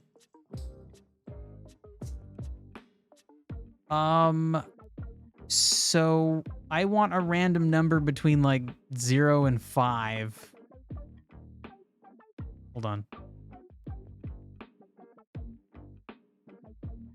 Bush? Bush, did I load your sprite in? Oh, no way. Only 3? I only have 3 berries at max on you? All right. That's the sprite. It's this fucking, I wanted it to have more than that. Ooh, okay, wait, you know what? Actually, we could have, 'cause you can't see all of the bush, so we could have 3 berries visible, mean it has like 5 or 6 berries on it. Or potentially even more. It could be like a range of 10. It seems a little too crazy and not necessary for now, but probably a good idea to have there be like hidden berries. Or maybe not a good idea. Hold on. That would maybe annoy players. Yeah, that would annoy me if I couldn't see that a bush had berries on it, but like maybe it still has 1 hidden. Yeah, okay, that's annoying. Yeah, nope. Okay, yeah, fuck that. I don't want to be annoying.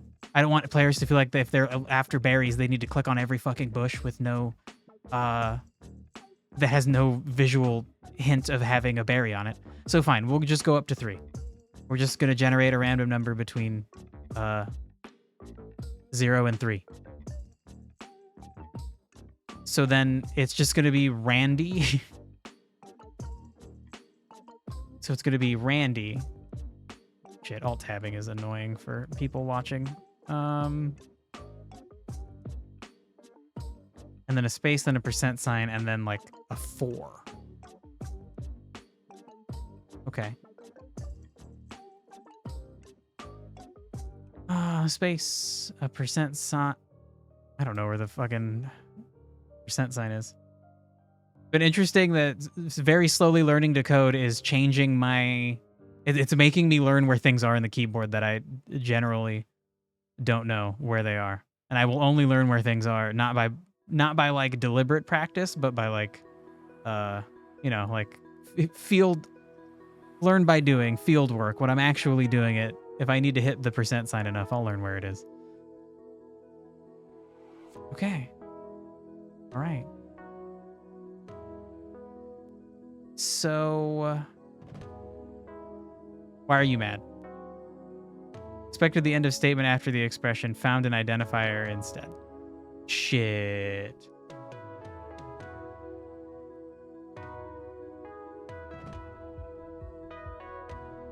Do I need to put you in parentheses? Like, I just want you to be a number.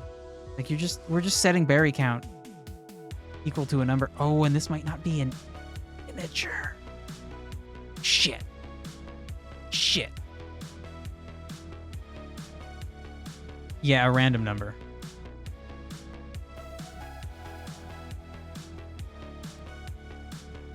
Okay. How do you have the word integer in here? Oh, no, it is integer. Shit, they said number, but then they said integer. Okay, great. Honestly, that's a little bit annoying, but I would make that mistake. It's very hard to speak or write succinctly and accurately.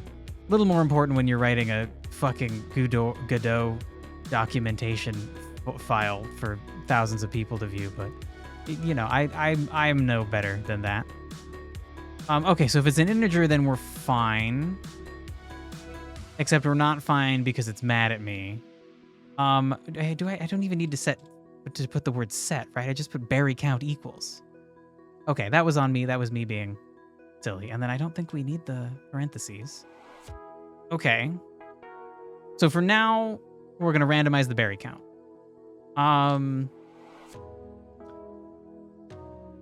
We're also going to need the nearby berry count, and that is going to be weird to deal with. So what are we going to do? Each berry bush is going to emit as a signal its berry count variable. And then... Fuck.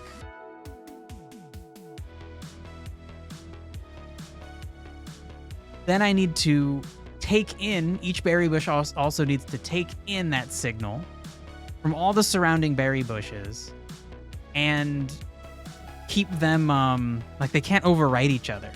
They all need to be distinct so they can be summed together. Fuck. So then that might actually mean that each berry bush needs its own... Fuck, its own ID.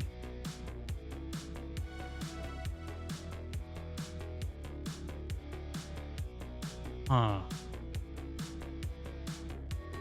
And then if the berry bush has its own ID, then like its berry count variable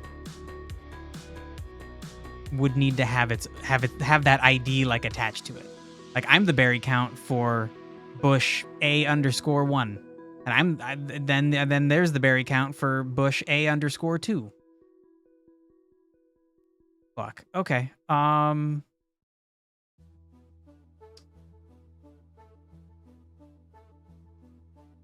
don't know if that's actually necessary. Like maybe Godot has some kind of built-in functionality for pulling in a bunch of variables that have the same name, but being able to be like, no, each one's different. Like this, like throw a wide net and bring them all in, but keep them all separate. Okay, bushes need to send each other their berry count. Do they need to have a unique variable name?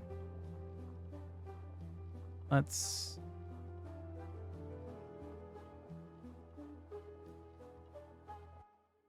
Oh my god. I know where the hashtag is. I should know where the hashtag is. Okay. Okay, so we're going to worry about the nearby berry count later. And what we're going to do now is just get the signal for emitting berry count for this one bush. And then get Radicate to be able to accept that signal. For the purpose of eating. And so then the idea... Shit, so then how is that going to work? The bush sends out a signal to Radicate. Radicate now knows you have berries. Radicate goes to the berries. Radicate sends a signal to the bush to be like, I'm eating one of your berries? Shit. Okay, more notes. So bush sends Radicate the berry signal. Radicate goes to berry bush. Radicate probably needs to like ask the bush. That's a weird way to conceptualize it, but it's like he's asking like, hey, do you still have berries? And then berry bush confirms? Will I have graphic streams eventually? Yeah, definitely. The goal is right now Thursday I'm working on like the background information for the game, like lore setting, campaign characters, regions, all that kind of stuff. And then once that's done, I'm going to start making art for it. Unless I can find some people who want to make art for my game, because that would be fucking sweet. I'm going to start making art for it and then trying to integrate that art into the actual game as quickly as possible. So that's going to mean like animations, visual effects and shit. A UI. Probably a UI will need to be relatively early. So yeah, yes, but not yet. And especially with how slow the coding is going, I think I'll probably have like another dozen or so streams on Thursdays where I'm working on the background info until all that stuff is set in stone. And then I can start working on art. And so then for the foreseeable, for most of my future, the next few years, it's going to be like Tuesday is coding, Thursday is art and like animations and UI stuff. But then I do feel like I need to devote more time than just the 2 days to this. So I don't know. For now, that's all I can devote for sure. But I want to start doing more things off stream and maybe streaming an extra day or two doing this stuff because I want to finish this. I have free time where I just sit around and play video games and like maybe some of that like I need that to chill out. But also I really want to make this a fucking game as quickly as possible. And boy, is it going to take a while, so The more I can put in, the better. Okay, so Bush sends Raticate a signal about how many berries it's got. Raticate decides to go to that bush. Raticate then is like, hey, do you still have berries I can eat? And then the bush is probably like, yes. So then the bush will confirm. It'll subtract a berry. Fuck, and then I guess it sends a signal to Raticate? Okay. Maybe we make this less... Because right now I'm viewing this like a transaction at like a store or something. That's like, Raticate's the customer and he wants to buy an item. And if he buys that item, nobody else can buy that item. Maybe I don't worry about it being that succinct. Like maybe Raticate just comes over and is like, hey, I'm eating a berry. Subtract one from your berries. And the bush does it. And if too many Raticates do that at one time, the bush ends up with 0 berries and is like, uh-oh, I need to subtract 2 more because 3 Raticates total ate my last berry. But just like whatever. We'll just be like, bush, it's fine. You're stuck at 0. Some Raticates just made some berries appear out of nowhere. It's fucking fine. Don't worry about it. So maybe Raticate will still check right before it eats. Like, do you still have berries? Then the bush, fine. The bush does still... Bush confirms. Maybe it confirms and I guess at the same time subtracts a berry. And then Raticate is going to replenish health.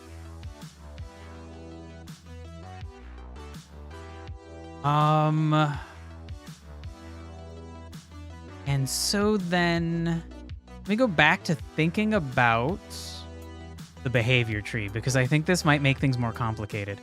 So Raticate's here eating food, right? And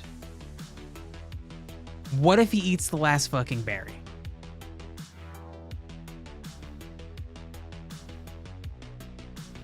This action needs to end. Okay, yeah, this is simple. This action needs to end if there's no more berries left. Because then Raticate will go back to the very beginning of his behavior tree. And if he's still hungry, he'll end up back here and he'll look for a new food source. And then he'll go find that food source and then he can go back to eating. So let me go make a note about that in the appropriate zone. So I guess that's the eat action.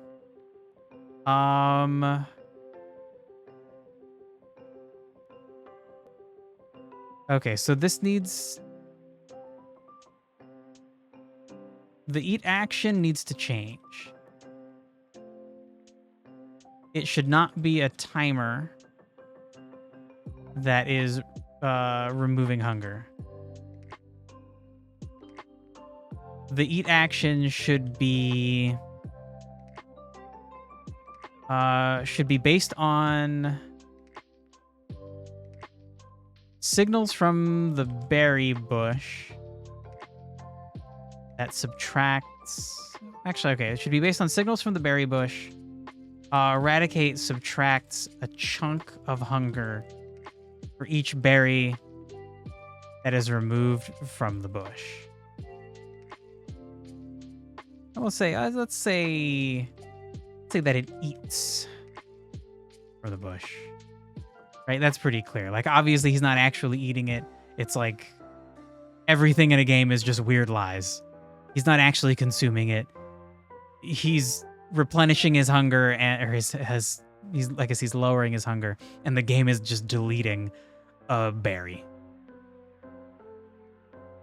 Okay. Interesting. I should make my timers variables. It looks weird and hard to read with all those lines. Interesting. So only recently did I see that you can just produce a timer as a variable. And the only way I knew to do this was from the tutorial. So yeah, I have a bunch of timers up here and then they're just addressing them. But yeah, actually, small brain ape, that's a good point. As things get more complicated, that's going to be really important. This is clear to me, but it is incredibly cluttered.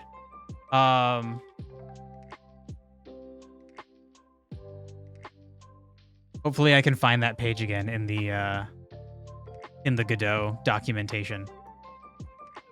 I don't know why. Maybe they did explain that in the tutorial. And I just don't remember. But yeah, this was the way that I knew would work. And I'm sure that's true of a bunch of other parts of my code, is that there are things that I know work because I made them work, but like you could probably do it in like half the lines of code. If you select the timer and hold left click. Hold on. Okay, select a timer. Actually, let's save before I fuck everything up. Select a timer. Hold left click and hold control. So let's hold left click and hold control. Yeah, so that's what I had been doing. That's how I had gotten these addresses. And interestingly, it does still have the address, but I guess now you could have this at the top of the script. And then you wouldn't have to have this crazy address down here in like the meat of the code. You could just have timer 4 or whatever. I guess actually timer 4 doesn't belong in here. It's timer 1 and timer 3. Timer 4 is for thirst, but that's cool. Thank you for showing me that extra dragging functionality. All I've done before is just regular. I swear. Yeah, there we go. Oh my god, it just took a second. It's just regular dragging it in. Just gives you the address of it. So it was control click and drag. Gives you an on-ready variable. That's fucking cool. You can also static type it, which will make the code run a bit faster. Yeah, so that's the thing that I have seen before, where you just make a timer by typing it that way. And I don't know. I don't know how important it's going to be to make things optimized. Like initially, I kind of hoped this game would run on a mobile platform, but I think with the amount of things I want being simulated, like that's not going to be the case. Okay, so I will do this later. I'm going to make a note about that. Control left dragging.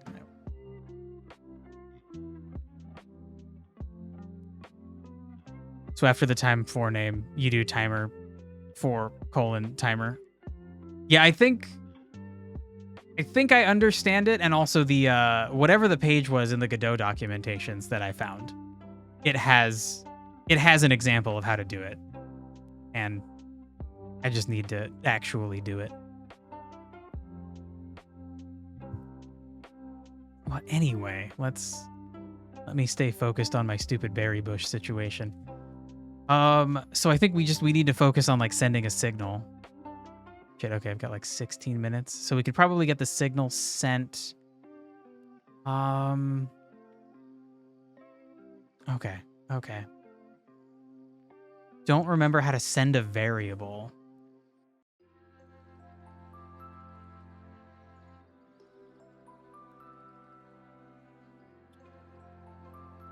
How to use signals correctly. Oof. Yeah, maybe I need to just watch that guy's video. How do you pass a variable from a signal? This might be nice. So many times when I search for something, there will be a very short or a very promising sounding title. And then like, boy, I just can't make sense of it.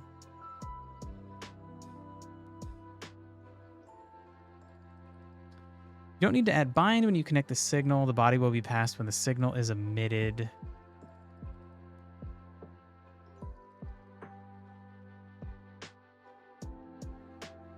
Shit.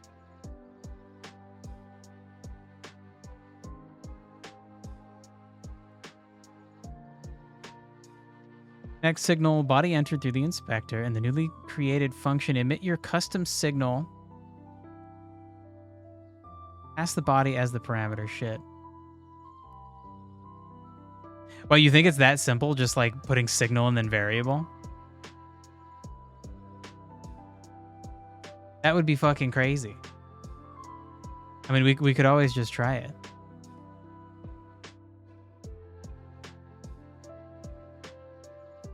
And then... oh, I guess this... Would this thing be a function? Like, fuck. I don't think I've ever made my own signal. I've only connected things. Like, timers just... You can just make them emit a signal. And the thing is, like, on timeout is one of their options. And then, so what would the variable be? It's just like... No caps, no caps. Declare a signal like a variable at the top. Oh, interesting. Okay. All right. Should be below berry count. Actually, yeah, let's separate those out. And then in the parentheses, you declare the parameter.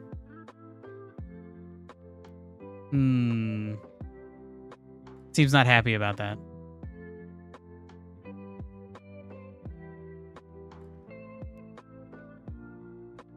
Oh, I would need a name for the signal. Shit.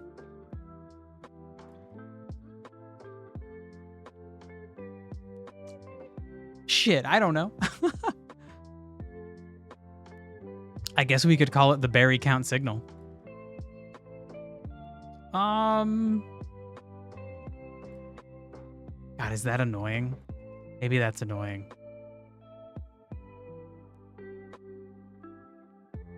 Is it okay with this? Nah, it's still mad. Unexpected identifier. Okay, so maybe it is slightly different than this. Let's start with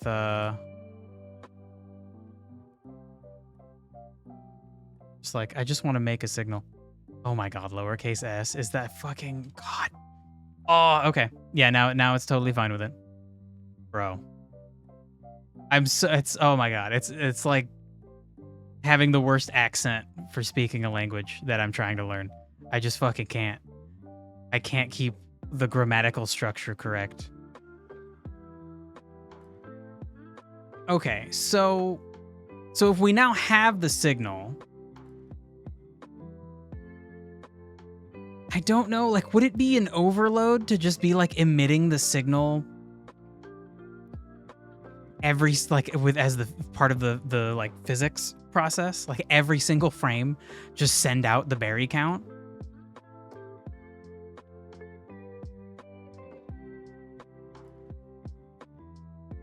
I guess.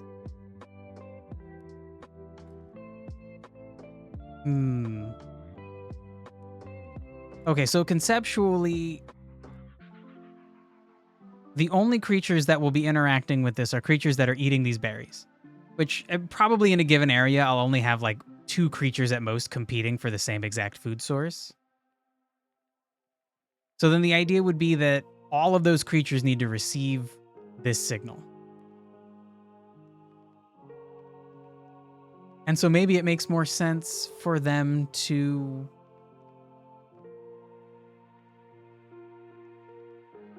I don't know, to like request it, to not be constantly sent it.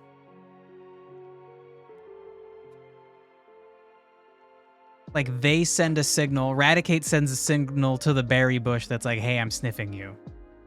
And then when the berry bush gets sniffed, it sends a signal back that's like, hey, here's how many berries I have.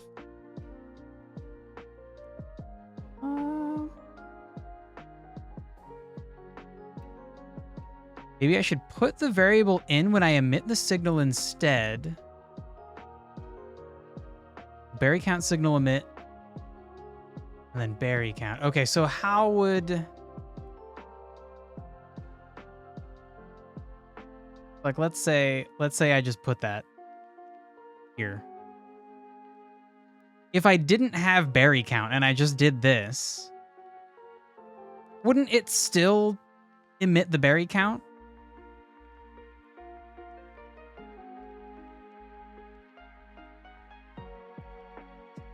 And I could see if this was a more complicated signal that sometimes was going to send out some value and sometimes was going to send out another value. Like, let's say a character was trying to send a signal to tell another character that they either need a mana potion or a health potion. It might be a completely different thing. But in this case, it's just always going to be berry count. All right, I guess we'll just like leave the redundancy. Why not? Oh well. Okay, so then for now we can probably just like connect this to Eradicate the way we did before. I think I need to do research about signals.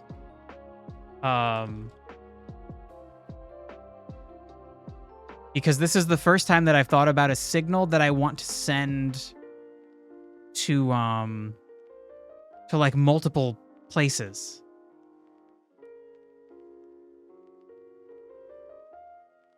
I guess sure, multiple objects. I guess I want to send a signal to multiple things.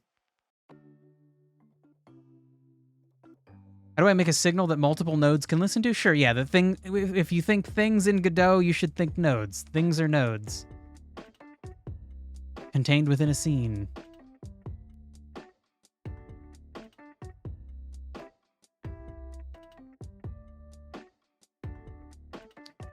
How can I make a key?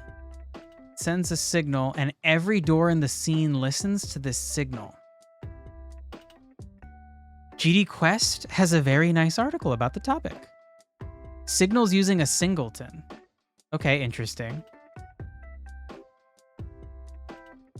When a key is collected, it emits signal X with an argument variable of the door it opens.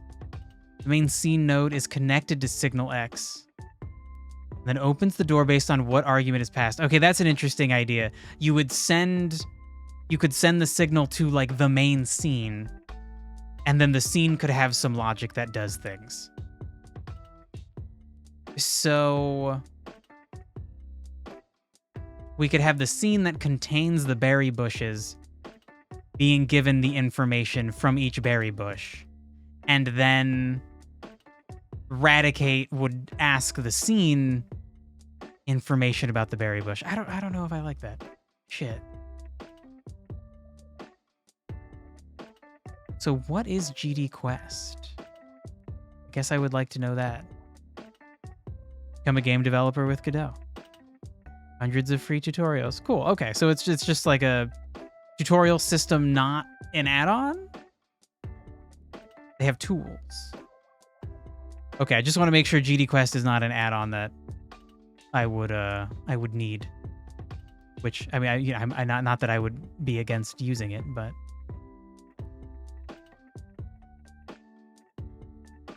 okay. What the fuck are you saying? We use a pattern on almost every project at GD Quest, a singleton that only emits signals.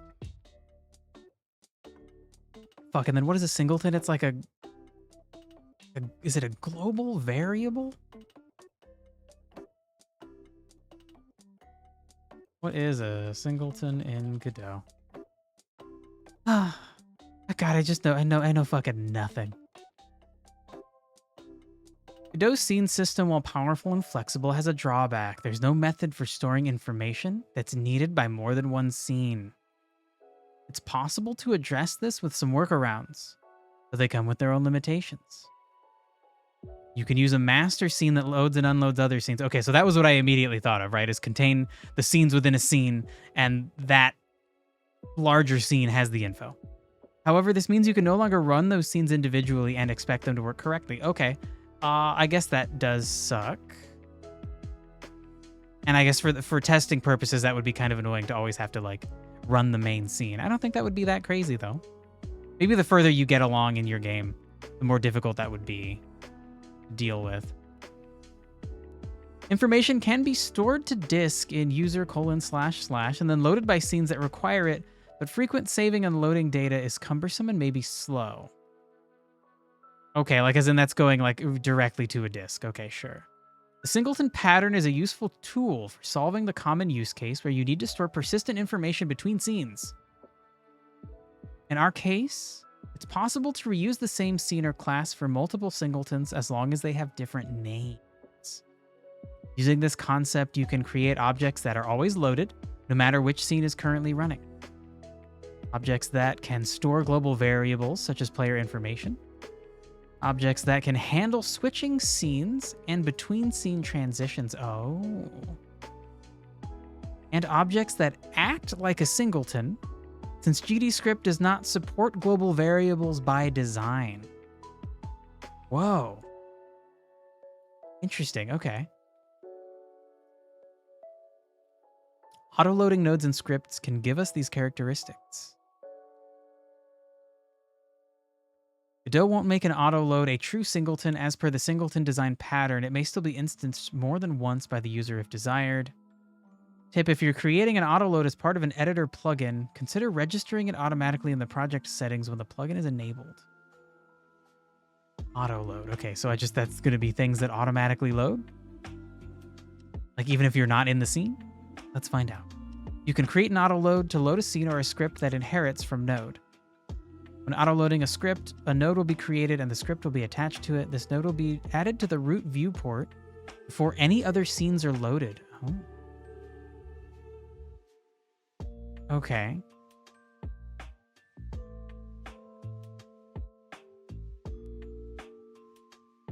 The order of the entries as they are added to the global scene tree can be manipulated using the up and down keys. Like regular scenes, the engine will read these nodes in top to bottom order. Okay. Damn. Okay, this seems fucking complicated. My God. Fuck. A singleton will always be loaded, even if you switch a scene. Yeah. Okay. So then I'm definitely going to have to learn how to use these because I'm going to have persistent values, like an inventory and shit.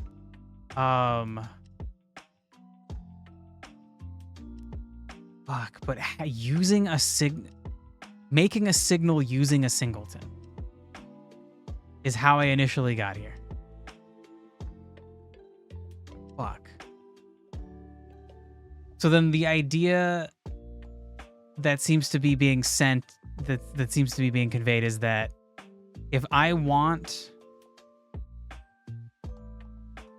multiple berry bushes and Raticate to, well, all the Raticates. If I want all the berry bushes and all the Raticates to be able to get information about this one specific bush, really about all the bushes, then I need to make the signal a singleton. Right? That was how that specifically was worded. No, it was here. Singletons using. Nope. Oh my God. Read. Signals using a singleton. Okay, so then I guess now maybe reading this will make sense now that I know what a singleton is. Oh my God. This sounds like I absolutely have to figure out how to do this. Even if it's not directly applicable in this case, this seems like something I need to learn. Seems complicated. Okay, so they have a pattern they use in almost every project, a singleton that only emits a signal, and they call it events autoload. This sounds interesting. You haven't used signal with singleton yet? I think the idea is that you send a signal to the singleton and then the other stuff can connect to that signal via the singleton because everything has access to the singleton because it's global. Yeah, that makes sense. That is at least how I think it should work based on what I understand. God. I just want the berry bushes to talk to each other and to the Raticates. This seems like such a fucking thing.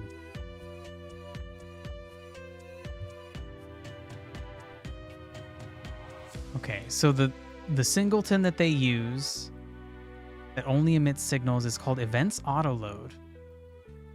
If a video tutorial dedicated to it, it allows one node to react to a global event in the game or an event triggered by a node that's very far from it in the node tree. And that without having to connect the two nodes directly. It's handy when you don't have an easy way to pass a reference from one node to another to connect in the code, or when you can't use the editor to connect them. For example, if you instantiate UI elements at runtime. We use it when we don't have an alternative that is simpler to manage, like node groups or a direct signal connection in a small number of steps, as discussed in the previous lesson. Fuck. The advantage is it allows you to keep distant objects that need communication with one another decoupled at a low cost. That sounds nice. The main disadvantage is that you bundle a bunch of unrelated signals to a single object. You don't want to use this all over the place because you have to search your entire codebase whenever you have to track an event signal. You'll have to see for yourself how many signals you can and want to handle using this pattern. We found that even with dozens of signals on a single node, it's still fairly easy to keep track of the connections. Oh my god. Okay. So yeah, this does sound complicated. Am I sure that this is how I want to figure out a good food source? Is there some way I could avoid this? So like, okay, we have a world map, we have an overworld, we have areas that are going to be handmade map-wise, but the objects on them, like the props, the berry bushes, are going to randomly spawn. So the Raticate that needs to eat them, I don't know. A bunch of berry bushes might spawn up here. Only a few down here. It might be the opposite. Maybe none are down here. Would it be... Oh my god. Would it be worth it if I just have Raticate look for a dense area of berry bushes and not the berries on them? Ah, fuck. I don't know. Making a singleton's pretty simple though. You just make a new script and then you go to project settings, autoload, and put it in. And now everything can access that script. Damn, okay, that is very cool. Okay, I mean, I guess I should go with the way that I've been conceptualizing it. Maybe that makes sense that this is the way to do it. It seems like a big fucking hurdle. Okay, so then maybe the idea would be I make like a berry bush singleton that handles all of these variables. When a berry bush spawns. Well, okay. I guess berry bushes will spawn in two different ways. One, the player goes to that area for the first time and it's going to spawn with a random amount of berries. Two, over time, I want to kind of have random propagation of berry bushes.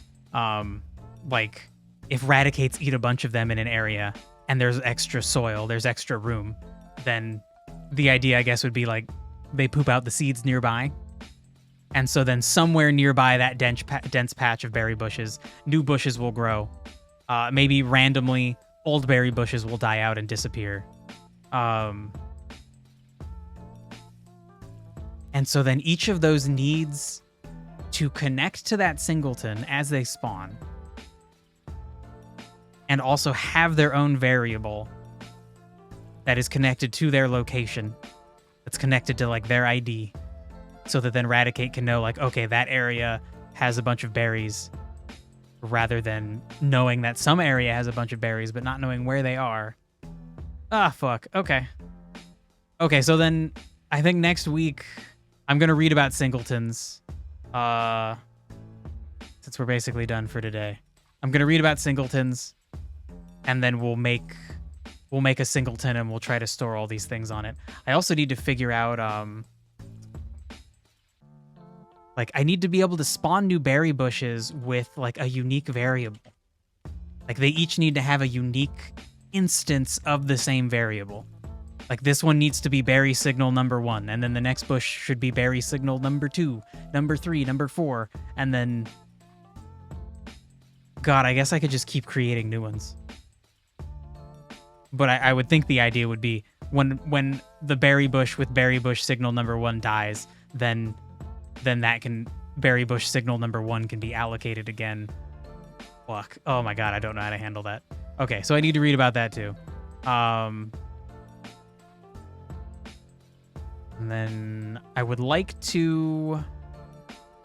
Off stream, I would like to get Radicate's animations working correctly. For sure.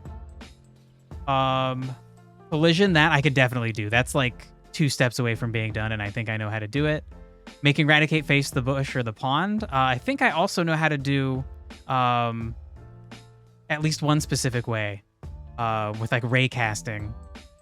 Essentially drawing a ray from where Radicate is to where the bush is, and then making Radicate face in that direction. I already have code that does that for the player, so I think I can figure that out. And maybe we do animating the berry bush on stream, because that's going to be part of this whole situation. So yeah, I think we'll animate it on stream. And then, so we figured out how to use the nav mesh. And I think for now, I don't want to worry about trying to automate it into a very nice... Oh shit. You know what? Actually, yeah, because if we're gonna spawn a bunch of berry bushes and stuff, I would need to constantly cut those spots out of the nav mesh. Okay. So I want to figure out the automated nav mesh generation, and I want to do that off stream. Okay. We are currently already using the nav mesh for going to food and waters like the set sources, but not the fitness aspect. Okay, so we're gonna do more of that on stream.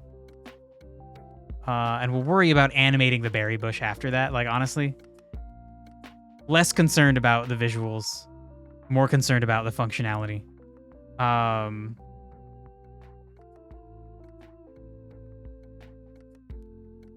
And then these are going to go at the top. So next time we're going to specifically focus on getting the bush to change from like, I have this much food to I don't.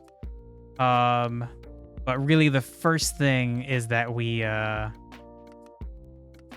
get the bush. Actually, we want to get bushes. No, let's start with bush. We're going to get the first bush.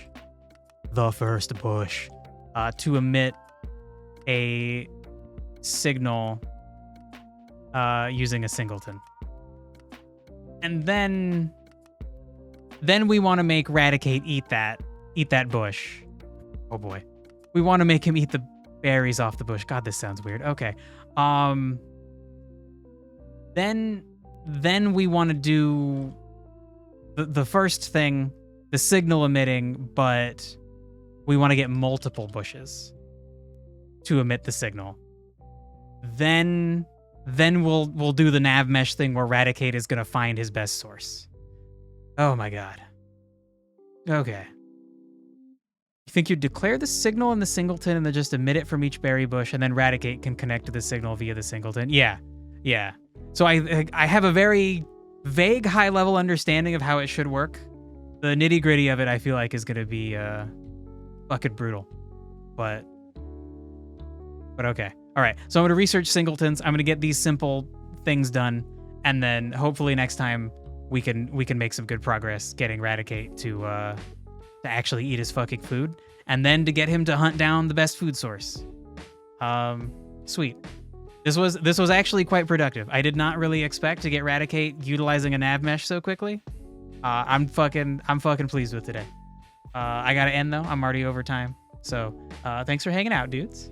Both Durg and Small Brain Ape, thank you guys for offering advice, information, as always. It was a good stream. Agreed. All right. So have a nice day. Catch you guys next time. Take it easy. Till then. Bye.